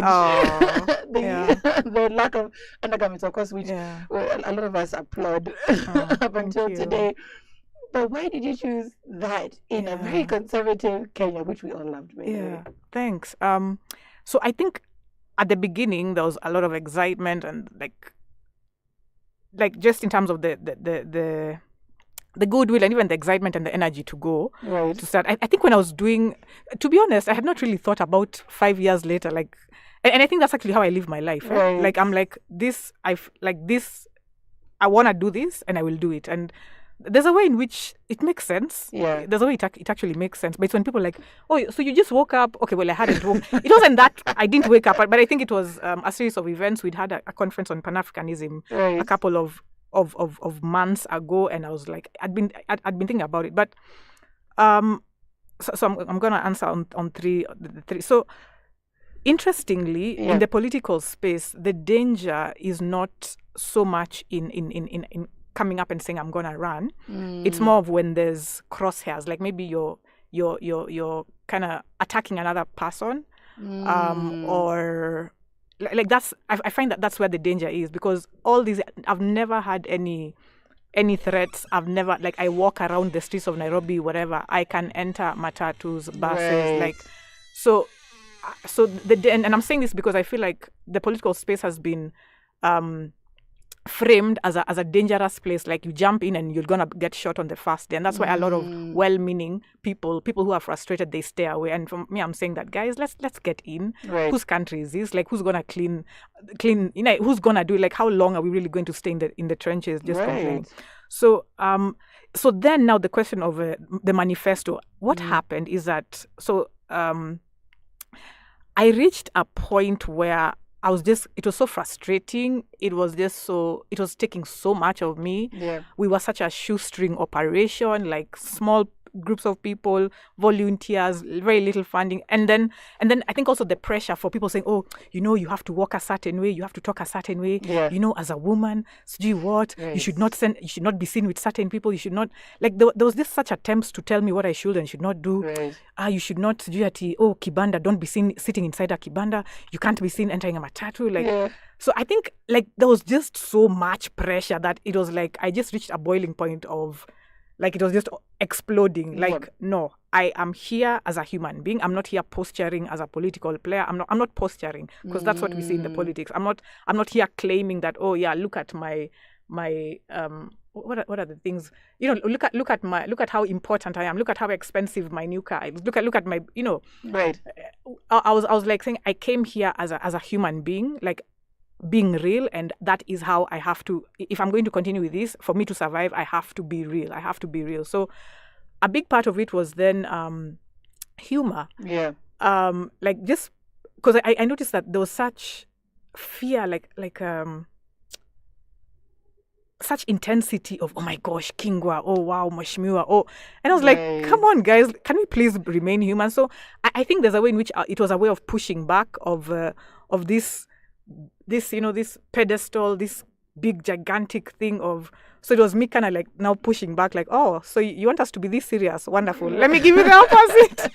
And then also the other thing is that as a woman, I don't know, for some reason, like in politics, like you're immediately sexualized. There's no woman in politics who has never been called a prostitute. I can tell you that. Oh, for real? And I saw it as well in student leadership. I don't know. Like I'd go on TV stations and I'm giving interviews and I'm saying some very serious things. And then later I'm seeing the comments like, oh, those legs, let her open those legs for, like, crazy things, like really, really crass, gross, dehumanizing, and all very sexual. Oh my gosh. So when I saw that, I'm like, okay, it is sex you're looking for. And I saw a pattern of it. I saw a pattern of like, oh, it's sex you're looking for. Okay, wonderful. I will give it to you. I will give it to you fully until you're tired, you know? So then after that, it was like, kind of like, yeah, let's go. And till a point reached where, because a point reached where around that time I posed for an artist, a visual artist. He was doing some paintings, and so he was doing a series of nude paintings. So I posed for him, and so I was so happy. I shared the pictures. Well, they were very tasteful, like nothing was being seen. So like, I remember, Kenyans were so horrified. Do you know, guys photoshopped a dress on top of me. Like, so there was it was a game. Like, I think there was and I loved that, because meanwhile my other women who are running for other positions, their nudes are getting leaked. Yeah, you see, right? So so I feel like there's a way in which I was unconsciously claiming my power, saying, oh, what's the worst you people can want to do to me? Okay, take it all. Like let's see, let's go, let's go, because women in the public space, even in the media, are bullied, like harassed, like it's like people think it's open season. But I found that you have to be in your power, you have to be even more horrifying than like if we look at even our current politics, like one of the women that I look at that you can't mess with her is Millie Odhiambo. Yeah. Why? Because you'll try to bring for her, she'll bring you 10,000 times. You'll run off screaming. Right. So that's kind of like the background to all the absurdity and the madness and the circus. So it in a sense it was I think in my unconscious almost trying to protect me and saying that, no, you will not take away my power. Yes. But then also there's a way in which it reached that I was like, let's just have fun with this. Right. Yeah. So you defined your own narrative, the no panty party. I loved it. Yeah. And it gave just a whole new also perspective to the feminist movement without you even having to call it that. Yeah. Yes. Without even having to define it, because you are claiming your own power. You're like, okay, fine, this is what you're saying, Sawa, let's roll with it. And it also, it empowered a lot of women in a different way that probably you didn't even realize. Because again, it was ones of like, men are like, how can she? How dare she? But at the same time, we were like, why shouldn't she? Like, meanwhile, why is it okay to release nudes of other women politicians? Like, why is that even? You're not complaining about that. Like, you're not. But when Kingwa will say something or do something, you'll come like, what is wrong with you? Right. The standards are too double. It's just not making sense. And we need to literally start pushing the finger back. Right. Like, anyone that speaks out against a woman, you're like, okay, this happened to this other one. This happened to this other. Where were you? Why is it that when this one is having a voice that you can dare to speak, right, and then this other one is muzzled and you're keeping quiet? What is like, Like I told you, I'm gonna love this interview. I'm just like yes. Yeah. So stepping away because you pulled out of the race, unfortunately. I did. So we. And so initially the election was supposed to be in August 2012, then it moved to December 2012, then it moved to March 2013. By February 2013, we were done, completely done in terms of energy, in terms of money, in terms of, that willpower that says, I'm going to do we were just done. So, So it was even less a pulling out and more of like a just shamefully bowing Yeah, out like gracefully, not even though. like even bowing out is like is a promotion because it's like you're just done. You're like collapsed, It is like what no it signs is. of life. Yeah, Right. yeah. So, and I can understand it's draining. I've been on many a campaign trails, and I'm just like, you know what? If I don't have to be there, it's all right, because it takes a lot out of you. It does. But what path did it set you on now after that? Yeah. That's a good question. So I noticed that there was a type of people drawn to the campaign. Because people were coming, strangers, just saying, I want to volunteer. Like they were really feeling like, I'm part of this. I see what Right. you're doing. Right. People I've never met, like people who just were coming, people giving their money, people giving their resources. Yeah. Like we'd say, we're going to Nakuru, guys are like, come, you're going to stay at our place. Right. Strangers, like we were sleeping on floors like they'd get mattresses. Like, Wow. yeah, there was such a beautiful comradeship. Like, Right. like I can't explain it. So I noticed that there was a type of people, and it was people from particular sectors. So a lot of it was creatives, a lot of it was people in the human rights space, activists, and also like innovators and also like social entrepreneurs. So I noticed that. I noticed that there was a tribe that had never been addressed, that had never been seen in the public space, and so they were resonating with my candidature. So I'd been in the media previously, and just immediately after the campaign, when everything ended, I joined the media again. So I was with The Nation. Mhm. I was on the print. I was a print writer. I was a Right. print reporter. Yeah. So with the East African, with Saturday Nation, I think those were the two main ones. So I joined as the main thing I was like doing arts journalism. So covering the arts, again covering human rights, covering culture. Okay. So I was there for about 2 years, and then it was a great experience. Like I had a wonderful boss, I had a wonderful colleagues, and they were giving me, like there was so much love, but I didn't. My spirit was very unhappy. And then also like seeing every day, like January corruption from government, December same headlines. Like It's a lot. it felt frustrating. Like what are we doing? Like are we actually trying to change something, or are we just writing? And then the fact is that now later is when you see that what actually. No, it's just commercial. Right. Like, and you understand, you're like, what? Yeah. So I joined, after that, I joined a magazine called Up Nairobi. Do you remember Up? Yes. It was a very exciting Yes. social change. Like it was very much, it had that revolutionary spirit, which I think I was looking for.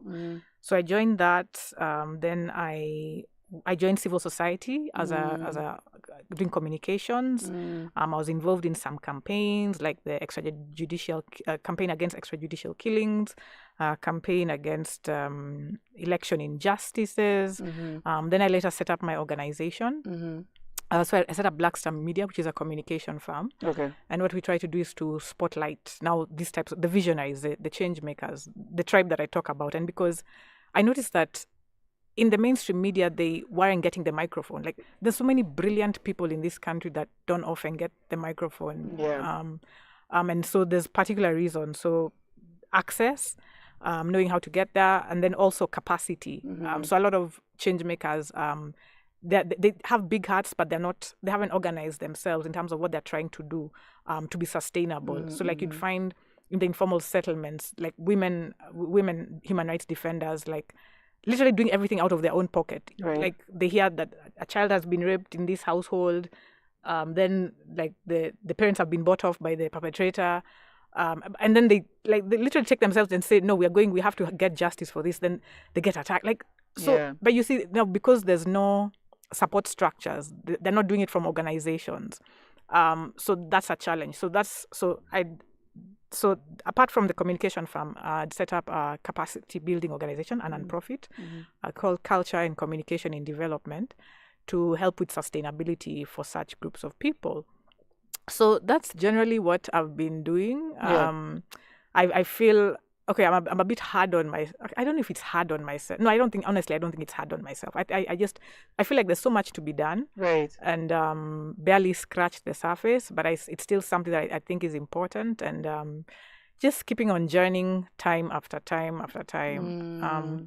And I think so. We've run a couple of programs on financial literacy, programs on business development, programs on those kind of things. And but this year, when this year started, I I went through two experiences that that were they felt emotion. Okay, I'm trying. I don't even know what the relationship between what I'm saying, but I think it's coming back to now, like where the book came from. Right. So this year I started the year. I didn't want to just go on autopilot. I wanted clarity. So what am I doing this year? And the clarity came when I went through two experiences where I felt very emotionally invalidated. Okay.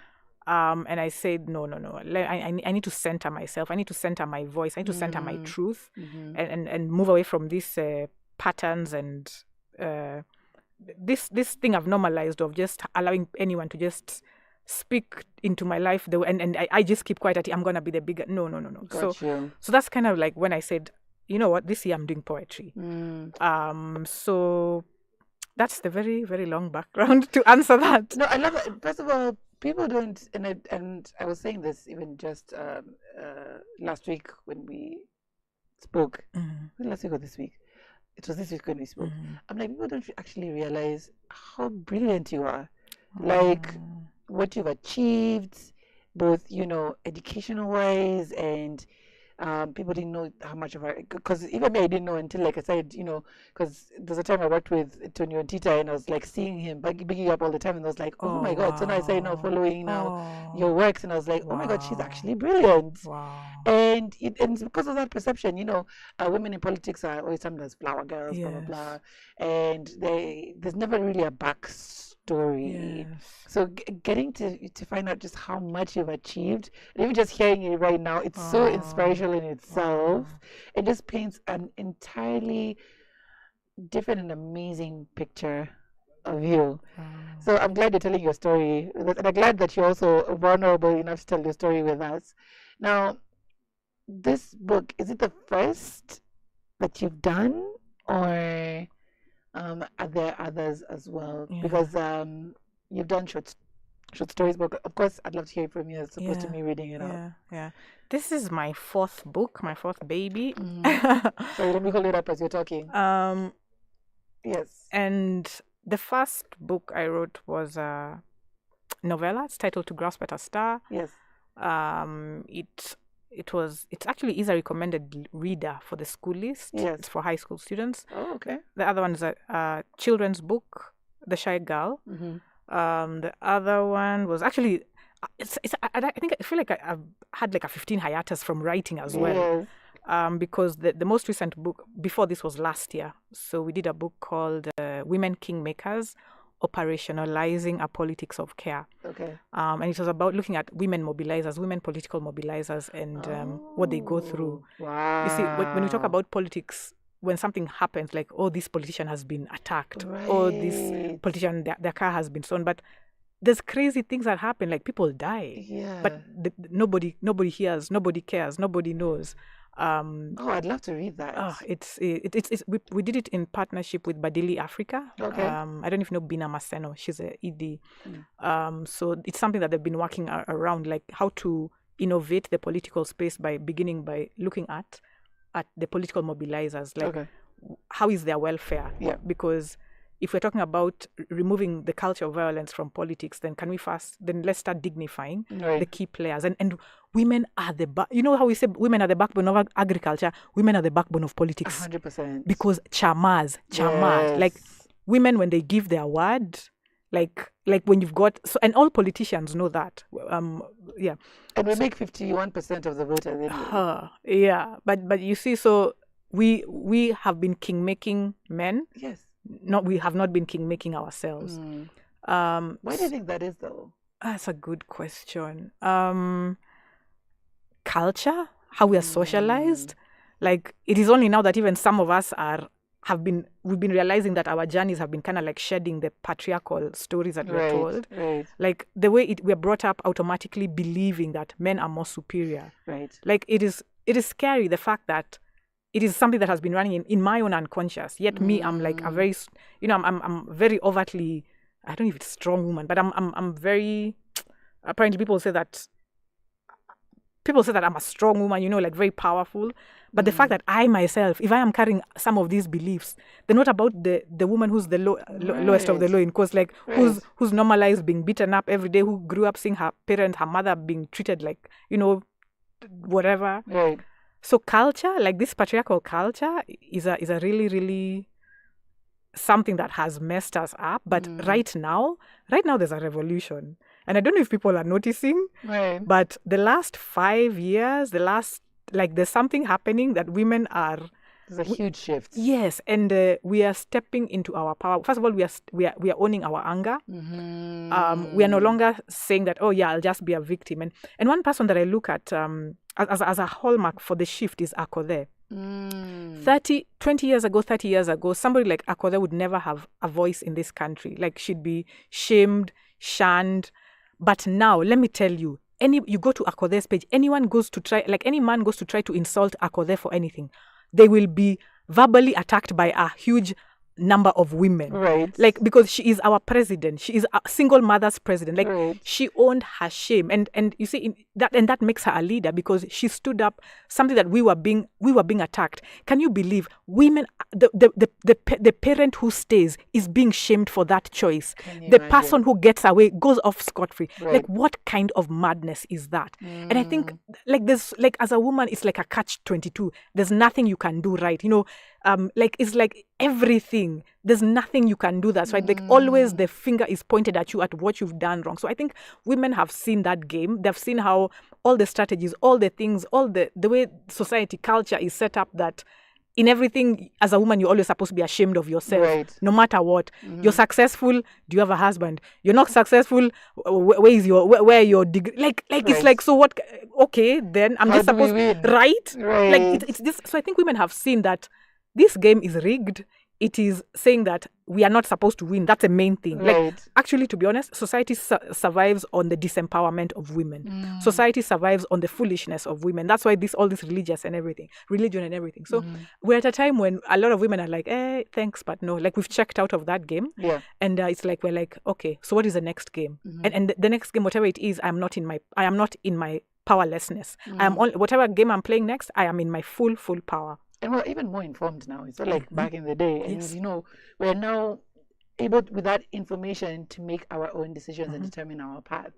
Now, the book, it's called My Soul Begins to Flower. It's poetry by Kingwa Kamensho. Now, you gave me a little bit of, how, even the first page 96. Let me see which one it is.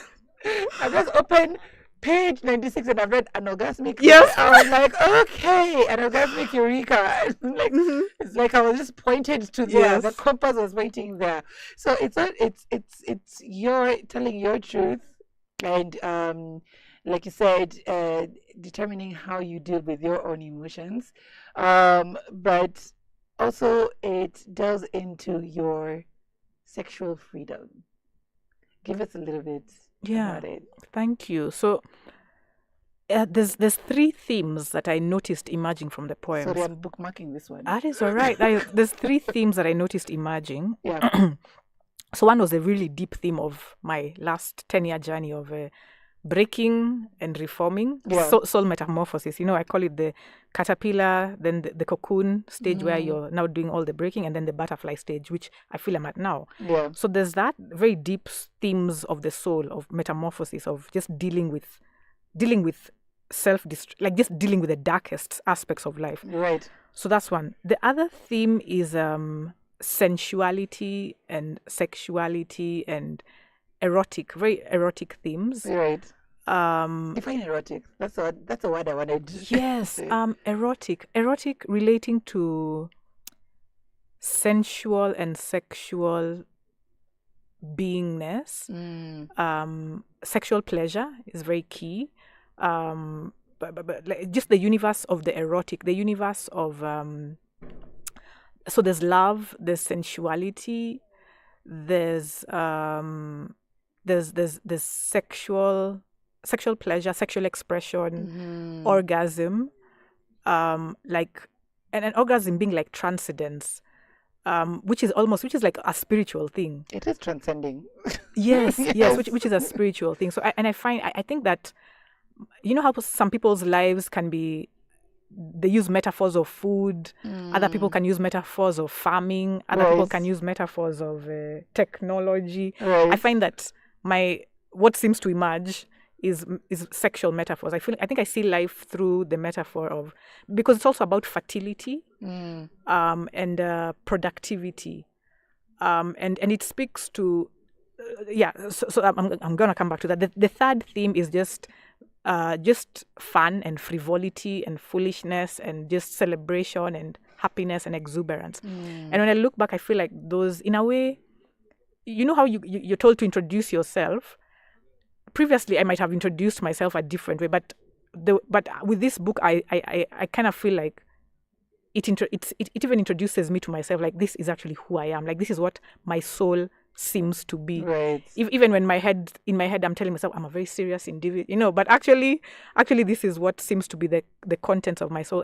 But the interesting thing is that as a creative, even as you're creating for yourself, there's a way you're also telling a story for the space that you're in. And I feel like if we look at our politics from an erotic lens, and even not just the politics but the way we live, the question of, are we orgasming as a people? Like, are we even? So when we say orgasming, it means that it's overflow. Actually, it's overflow. Okay. Because it means like it's so stimulation to the point of ecstatic release. Okay. And when you look at, and I feel that the indicators that we use to gauge societal well-being, sijui GDP, sijui, all those things, they don't really speak to the real essence of life and living, to the essence of because for you to orgasm, to live life where it means like what kind of household do you have? So, for example, let's talk about a couple, and especially the woman. I think, because for a woman to orgasm, her mind, like there needs to be her head needs to be at rest. Connection. Yes, it needs to be at peace. So what household is she living in? Do her children have food? Right. Is her working condition conducive to allow for life to be orgasm? And orgasm soul, like the orgasming of the soul, meaning that I am happy, I am at rest, I am fulfilled.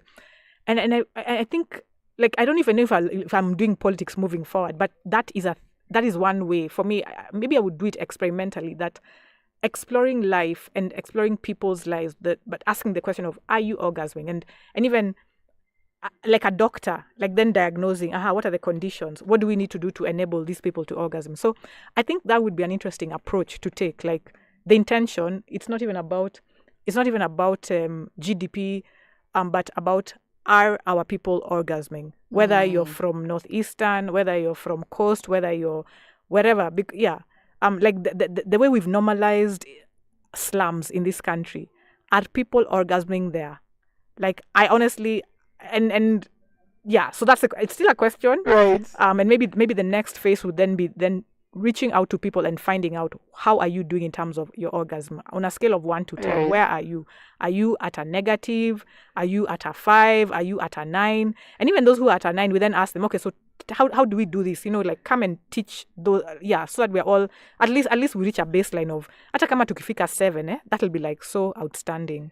Do you think, and I think I was talking about this yesterday, do you think sexual negativity has led to the frustration of the nation? Like, in terms of shaming and putting down and almost to the point of criminalizing the act. Do you think it has led to the frustration that we're still yet too conservative to have certain conversations, and therefore it has led to certain decisions of, many of the ills that are happening? That's a good question. And you've used conservative twice.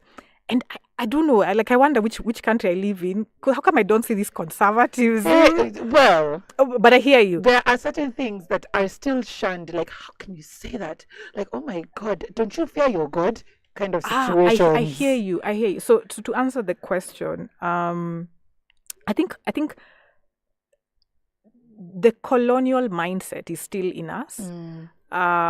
Because the colonialism, it came with the religion, and we are still there, and it's not helped by the politics, which does not which does not allow us to, which does not liberate us. We don't have a liberatory politics. We have a very, in fact, conservative. Now that's the word I would use for, like, it's like you're not, rather than enabling you to be in your full dignity, the politics is the one that's actually pulling you, like, who do you think you are? Like, why do you think you have a voice? Why do you think you deserve to have a voice? You should die. You should, like, so there is a correlation, but the sex might not be the beginning as a cause, but it might be a manifestation.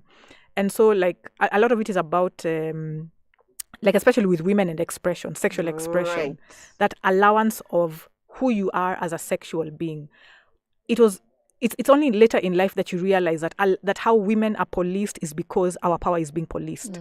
Where the sexual policing of women is about the the policing of women's power. And so what you wear, how you look, it's because there's something about women's power that is so destabilizing that men and the patriarchal culture just live in constant fear of it.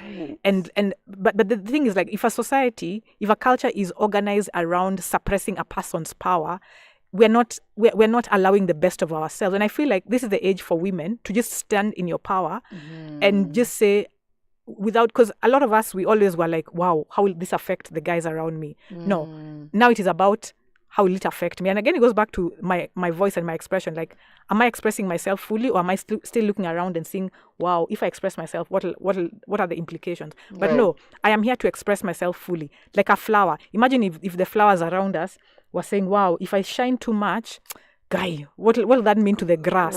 But no, as a flower, you're just supposed to express. You're just supposed to explode. You're just supposed to, without barriers, without apology, like, just be on fire.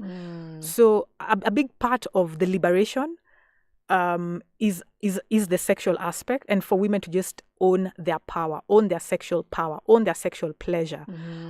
Again, part of the catch-22 and the double standards of women and sexual partners. Like, if you have, as a woman, you have how many sexual, oh, you're a slut, you're a what? Whereas for a man, when you should, but who are the men having sex with? And even the hierarchies, like the prostitutes being the lowest of the low in our society. Like, why? Like, these are people giving us service. These are people that we need to start. All human beings are important, like all, like, human dignity, and moving away from saying these people are less because of this person is less because that also actually oppresses men. When we are saying prostitutes are the lowest of the low, then what are we also saying of their customers, of their clients, the people who go to see them? When we allow for the narratives of women and sexuality, like, it also is a reason that we have a lot of brokenness today. A lot of the broken families, like, women's freedom goes very much hand in hand with men's freedom. But where I'm at today is that the men's, if it, like, my freedom is the main thing, I know that the men's will get their freedom, but like, I don't even to engage in that discussion. For me, it's about me. Right. Yeah. And I love how it's even being discussed. Even you said the liberation, it's been discussed even in the highest office. To quote Millie Odhiambo during one session in Parliament, and I loved this, and I think it's trended throughout the world. I have had sex today. If you wish to report me to the nearest police or to God, go ahead. Absolutely love it. We're reclaiming our power, and we're not being allowed to be ashamed to talk about sex anymore. Now, for this book, what were you hoping for it when you were putting it together? Thank you. Honestly, it was just my soul having a voice. Like, no matter what, like, I am not. Everyone can try to silence me, but I will not silence me. I will not be my number one silencer. So just putting my voice out and going around and sharing it. And in every discussion, then also allowing people, like, what is your story? What is your voice? I'd wanted to do a tour to schools. Right. But I visited KICD, Kenya Institute of Curriculum Development, actually on Monday, for them to look at the book, because I don't want to go around traumatizing children. Well, some of the poems are... Listen, some of the set books we used to read were very, very essential in some places. Yeah. So yes, you cannot shame. And I think just maybe I was doing that just so that much as people think I'm rebellious or I'm actually very I don't go looking for trouble. Yes. I don't go looking for trouble, and I actually respect institutions. I respect systems. I respect. I actually processes. So I did want. Yeah. So I needed to just get their views. Like, would you guys be happy if you heard that this book is being sold in schools? And they said, might be a bit too much. Maybe teachers' colleges. Okay. And yeah. So and the lady I spoke to, she was a deputy director. She was coming from a good place. Like she was not. She was not doing censorship at evil. No. She just like what Rosa. can be, Yeah, because even for them, like, because the buck has to stop somewhere. Right. And even them, if they're like told, like, what have you allowed to go to schools? Right. So what I want to do is to actually go to the teachers' colleges and to universities and just talk about this, about voice, about owning your soul and owning the truth of your soul, and being real. And it's the small things, like when.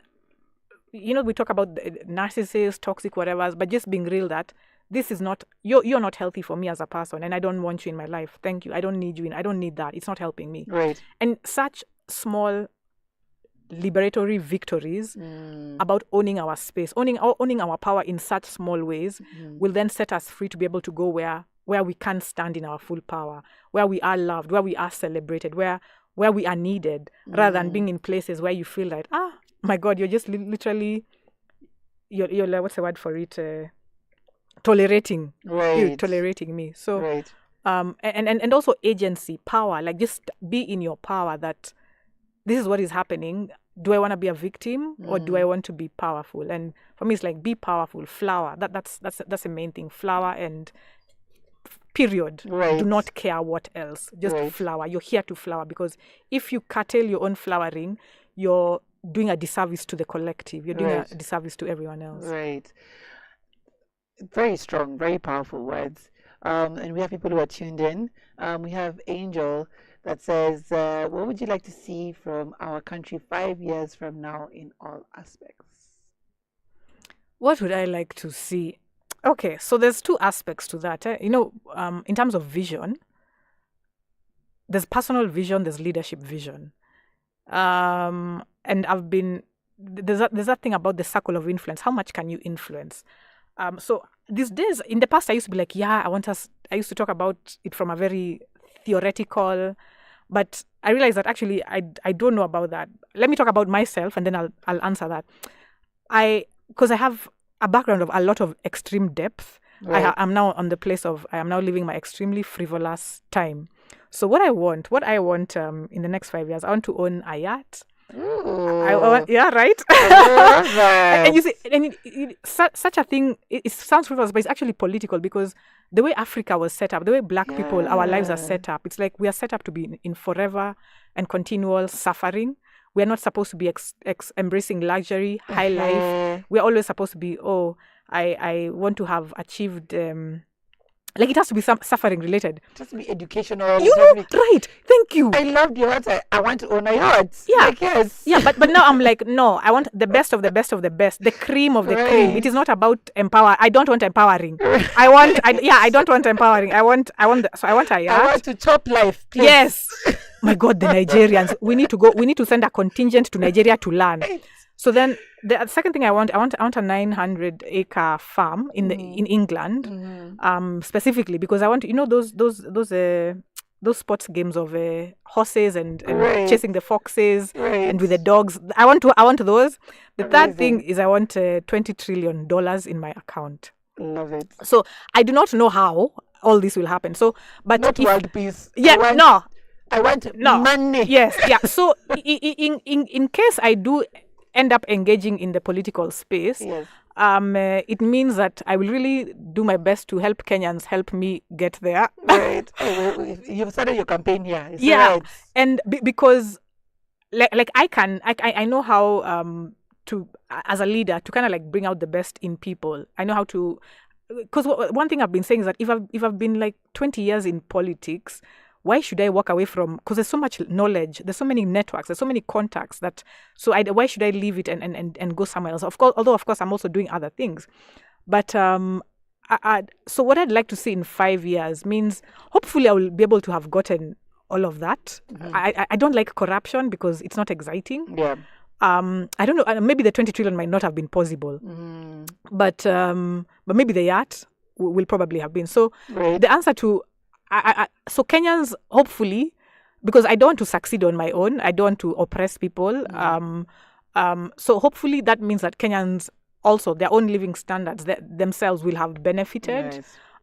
Because I will be very much encouraging Kenyans to do their best. To do their best to make sure that every year, if I'm president, I'm getting a bonus. Which means that the wider system is working. So in 5 years, I do want to see the beginnings of our systems working, because our political system is so broken. Our political system is like an example of a shop where I'm bribing people, come and buy from me. Like I'm bribing the people in the neighborhood. Like, take this 100 shillings and then take this milk and bread.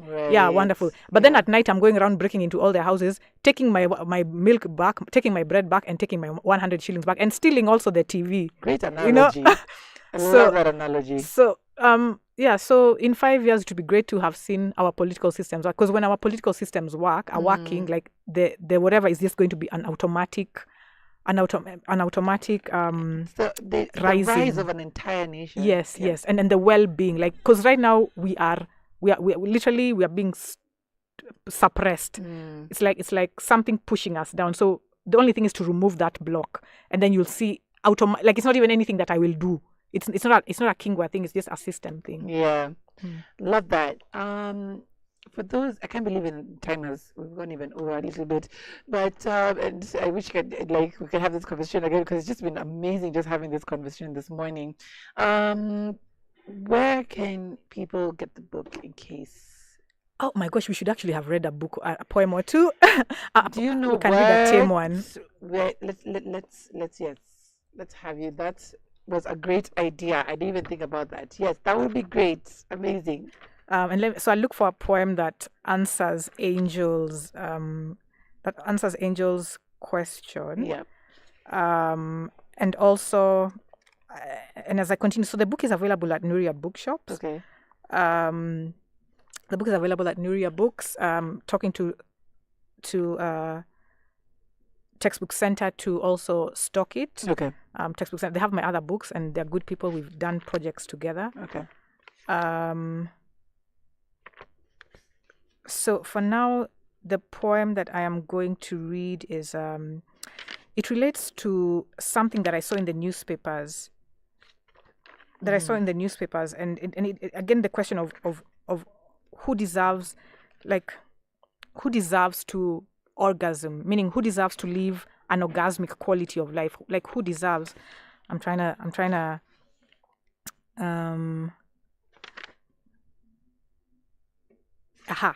It's titled. This is an adult station, yeah? Yeah. Okay. It's titled "Not Yet Orgasm." Okay. And for book nerds, I know that kind of relates to Jaramogi Odinga's "Not Yet Uhuru." Right. Okay. So, so this is titled "Not Yet Orgasm." Okay. How do we discuss integration without discussing the erotic? How do we speak communing without speaking of the body? 100 inmates dead in DRC prisons since January. Where is their erotic? Where is their orgasm? What must they, the smelly, wretched, and unwashed, do to also lay claim to their share of paradise? The end. The end. Oh my God. Yeah. I was over here secretly recording, but I got the end. Amazing. Thank you. So that speaks to it was inspired by something I read in the newspapers about DRC, about like people dying in prisons, and but I think it speaks to all of us. Like, why do we not deserve orgasm? Why do we deserve only empowerment and education? Like, why? And you know, those are narratives from NGOs, global NGOs. Like, why is it that orgasm is too much for us? Right. You know? Right.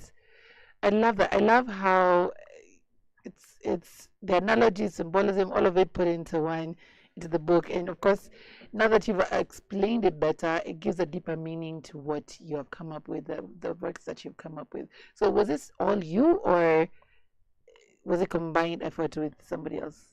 It's all me. Apparently, I've been writing poems for more than 23 years.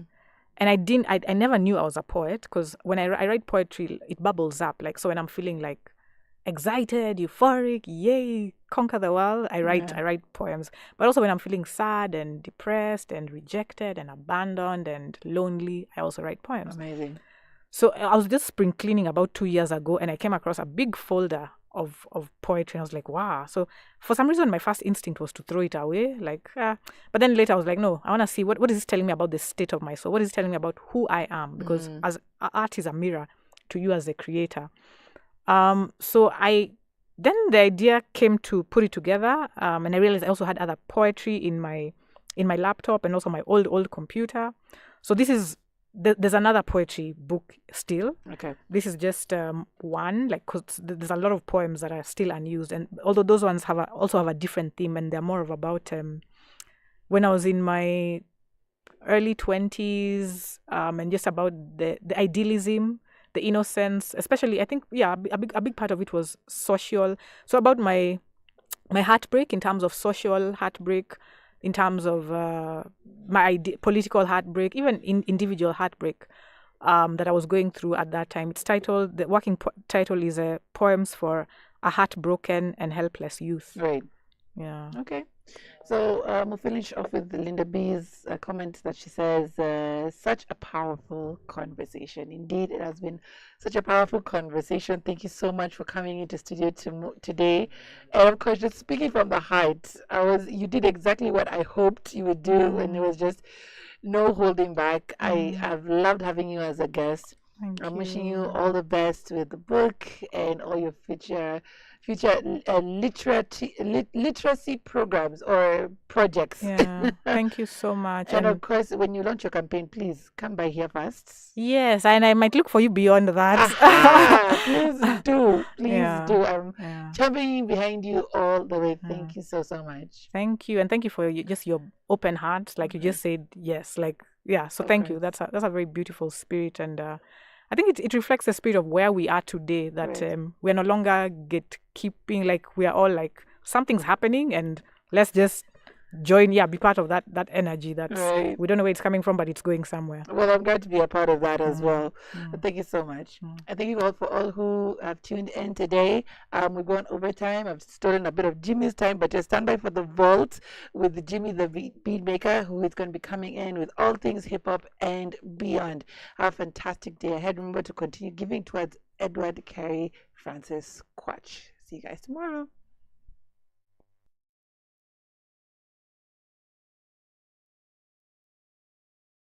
His laugh was iconic. That's when I learned how to stop wearing boxer shorts. You know what I'm saying? His personality was legendary. No, to be fine, you're fine. Yes. With his unrivaled talent, he gave us countless moments. Can you see? Yes, I can see. Right. Yes, I can see. No, he said yes, I can see. Yeah, because his wife is listening. And now, after his sustained battle with meningitis that has left his hospital bill and funeral expenses total 4.2 million shillings, the legendary Edward Quatch is calling on all of us for one last laugh. Let's come together for Quatch. Please M-Pesa your contribution to paybill number 806-1531. That is 806-1531 with your name as the account number. Because you'll celebrate good times, come on. And because my lawyer's not here, I won't tell you what the peace pipe is. Nobody's asking. Oh, thank you.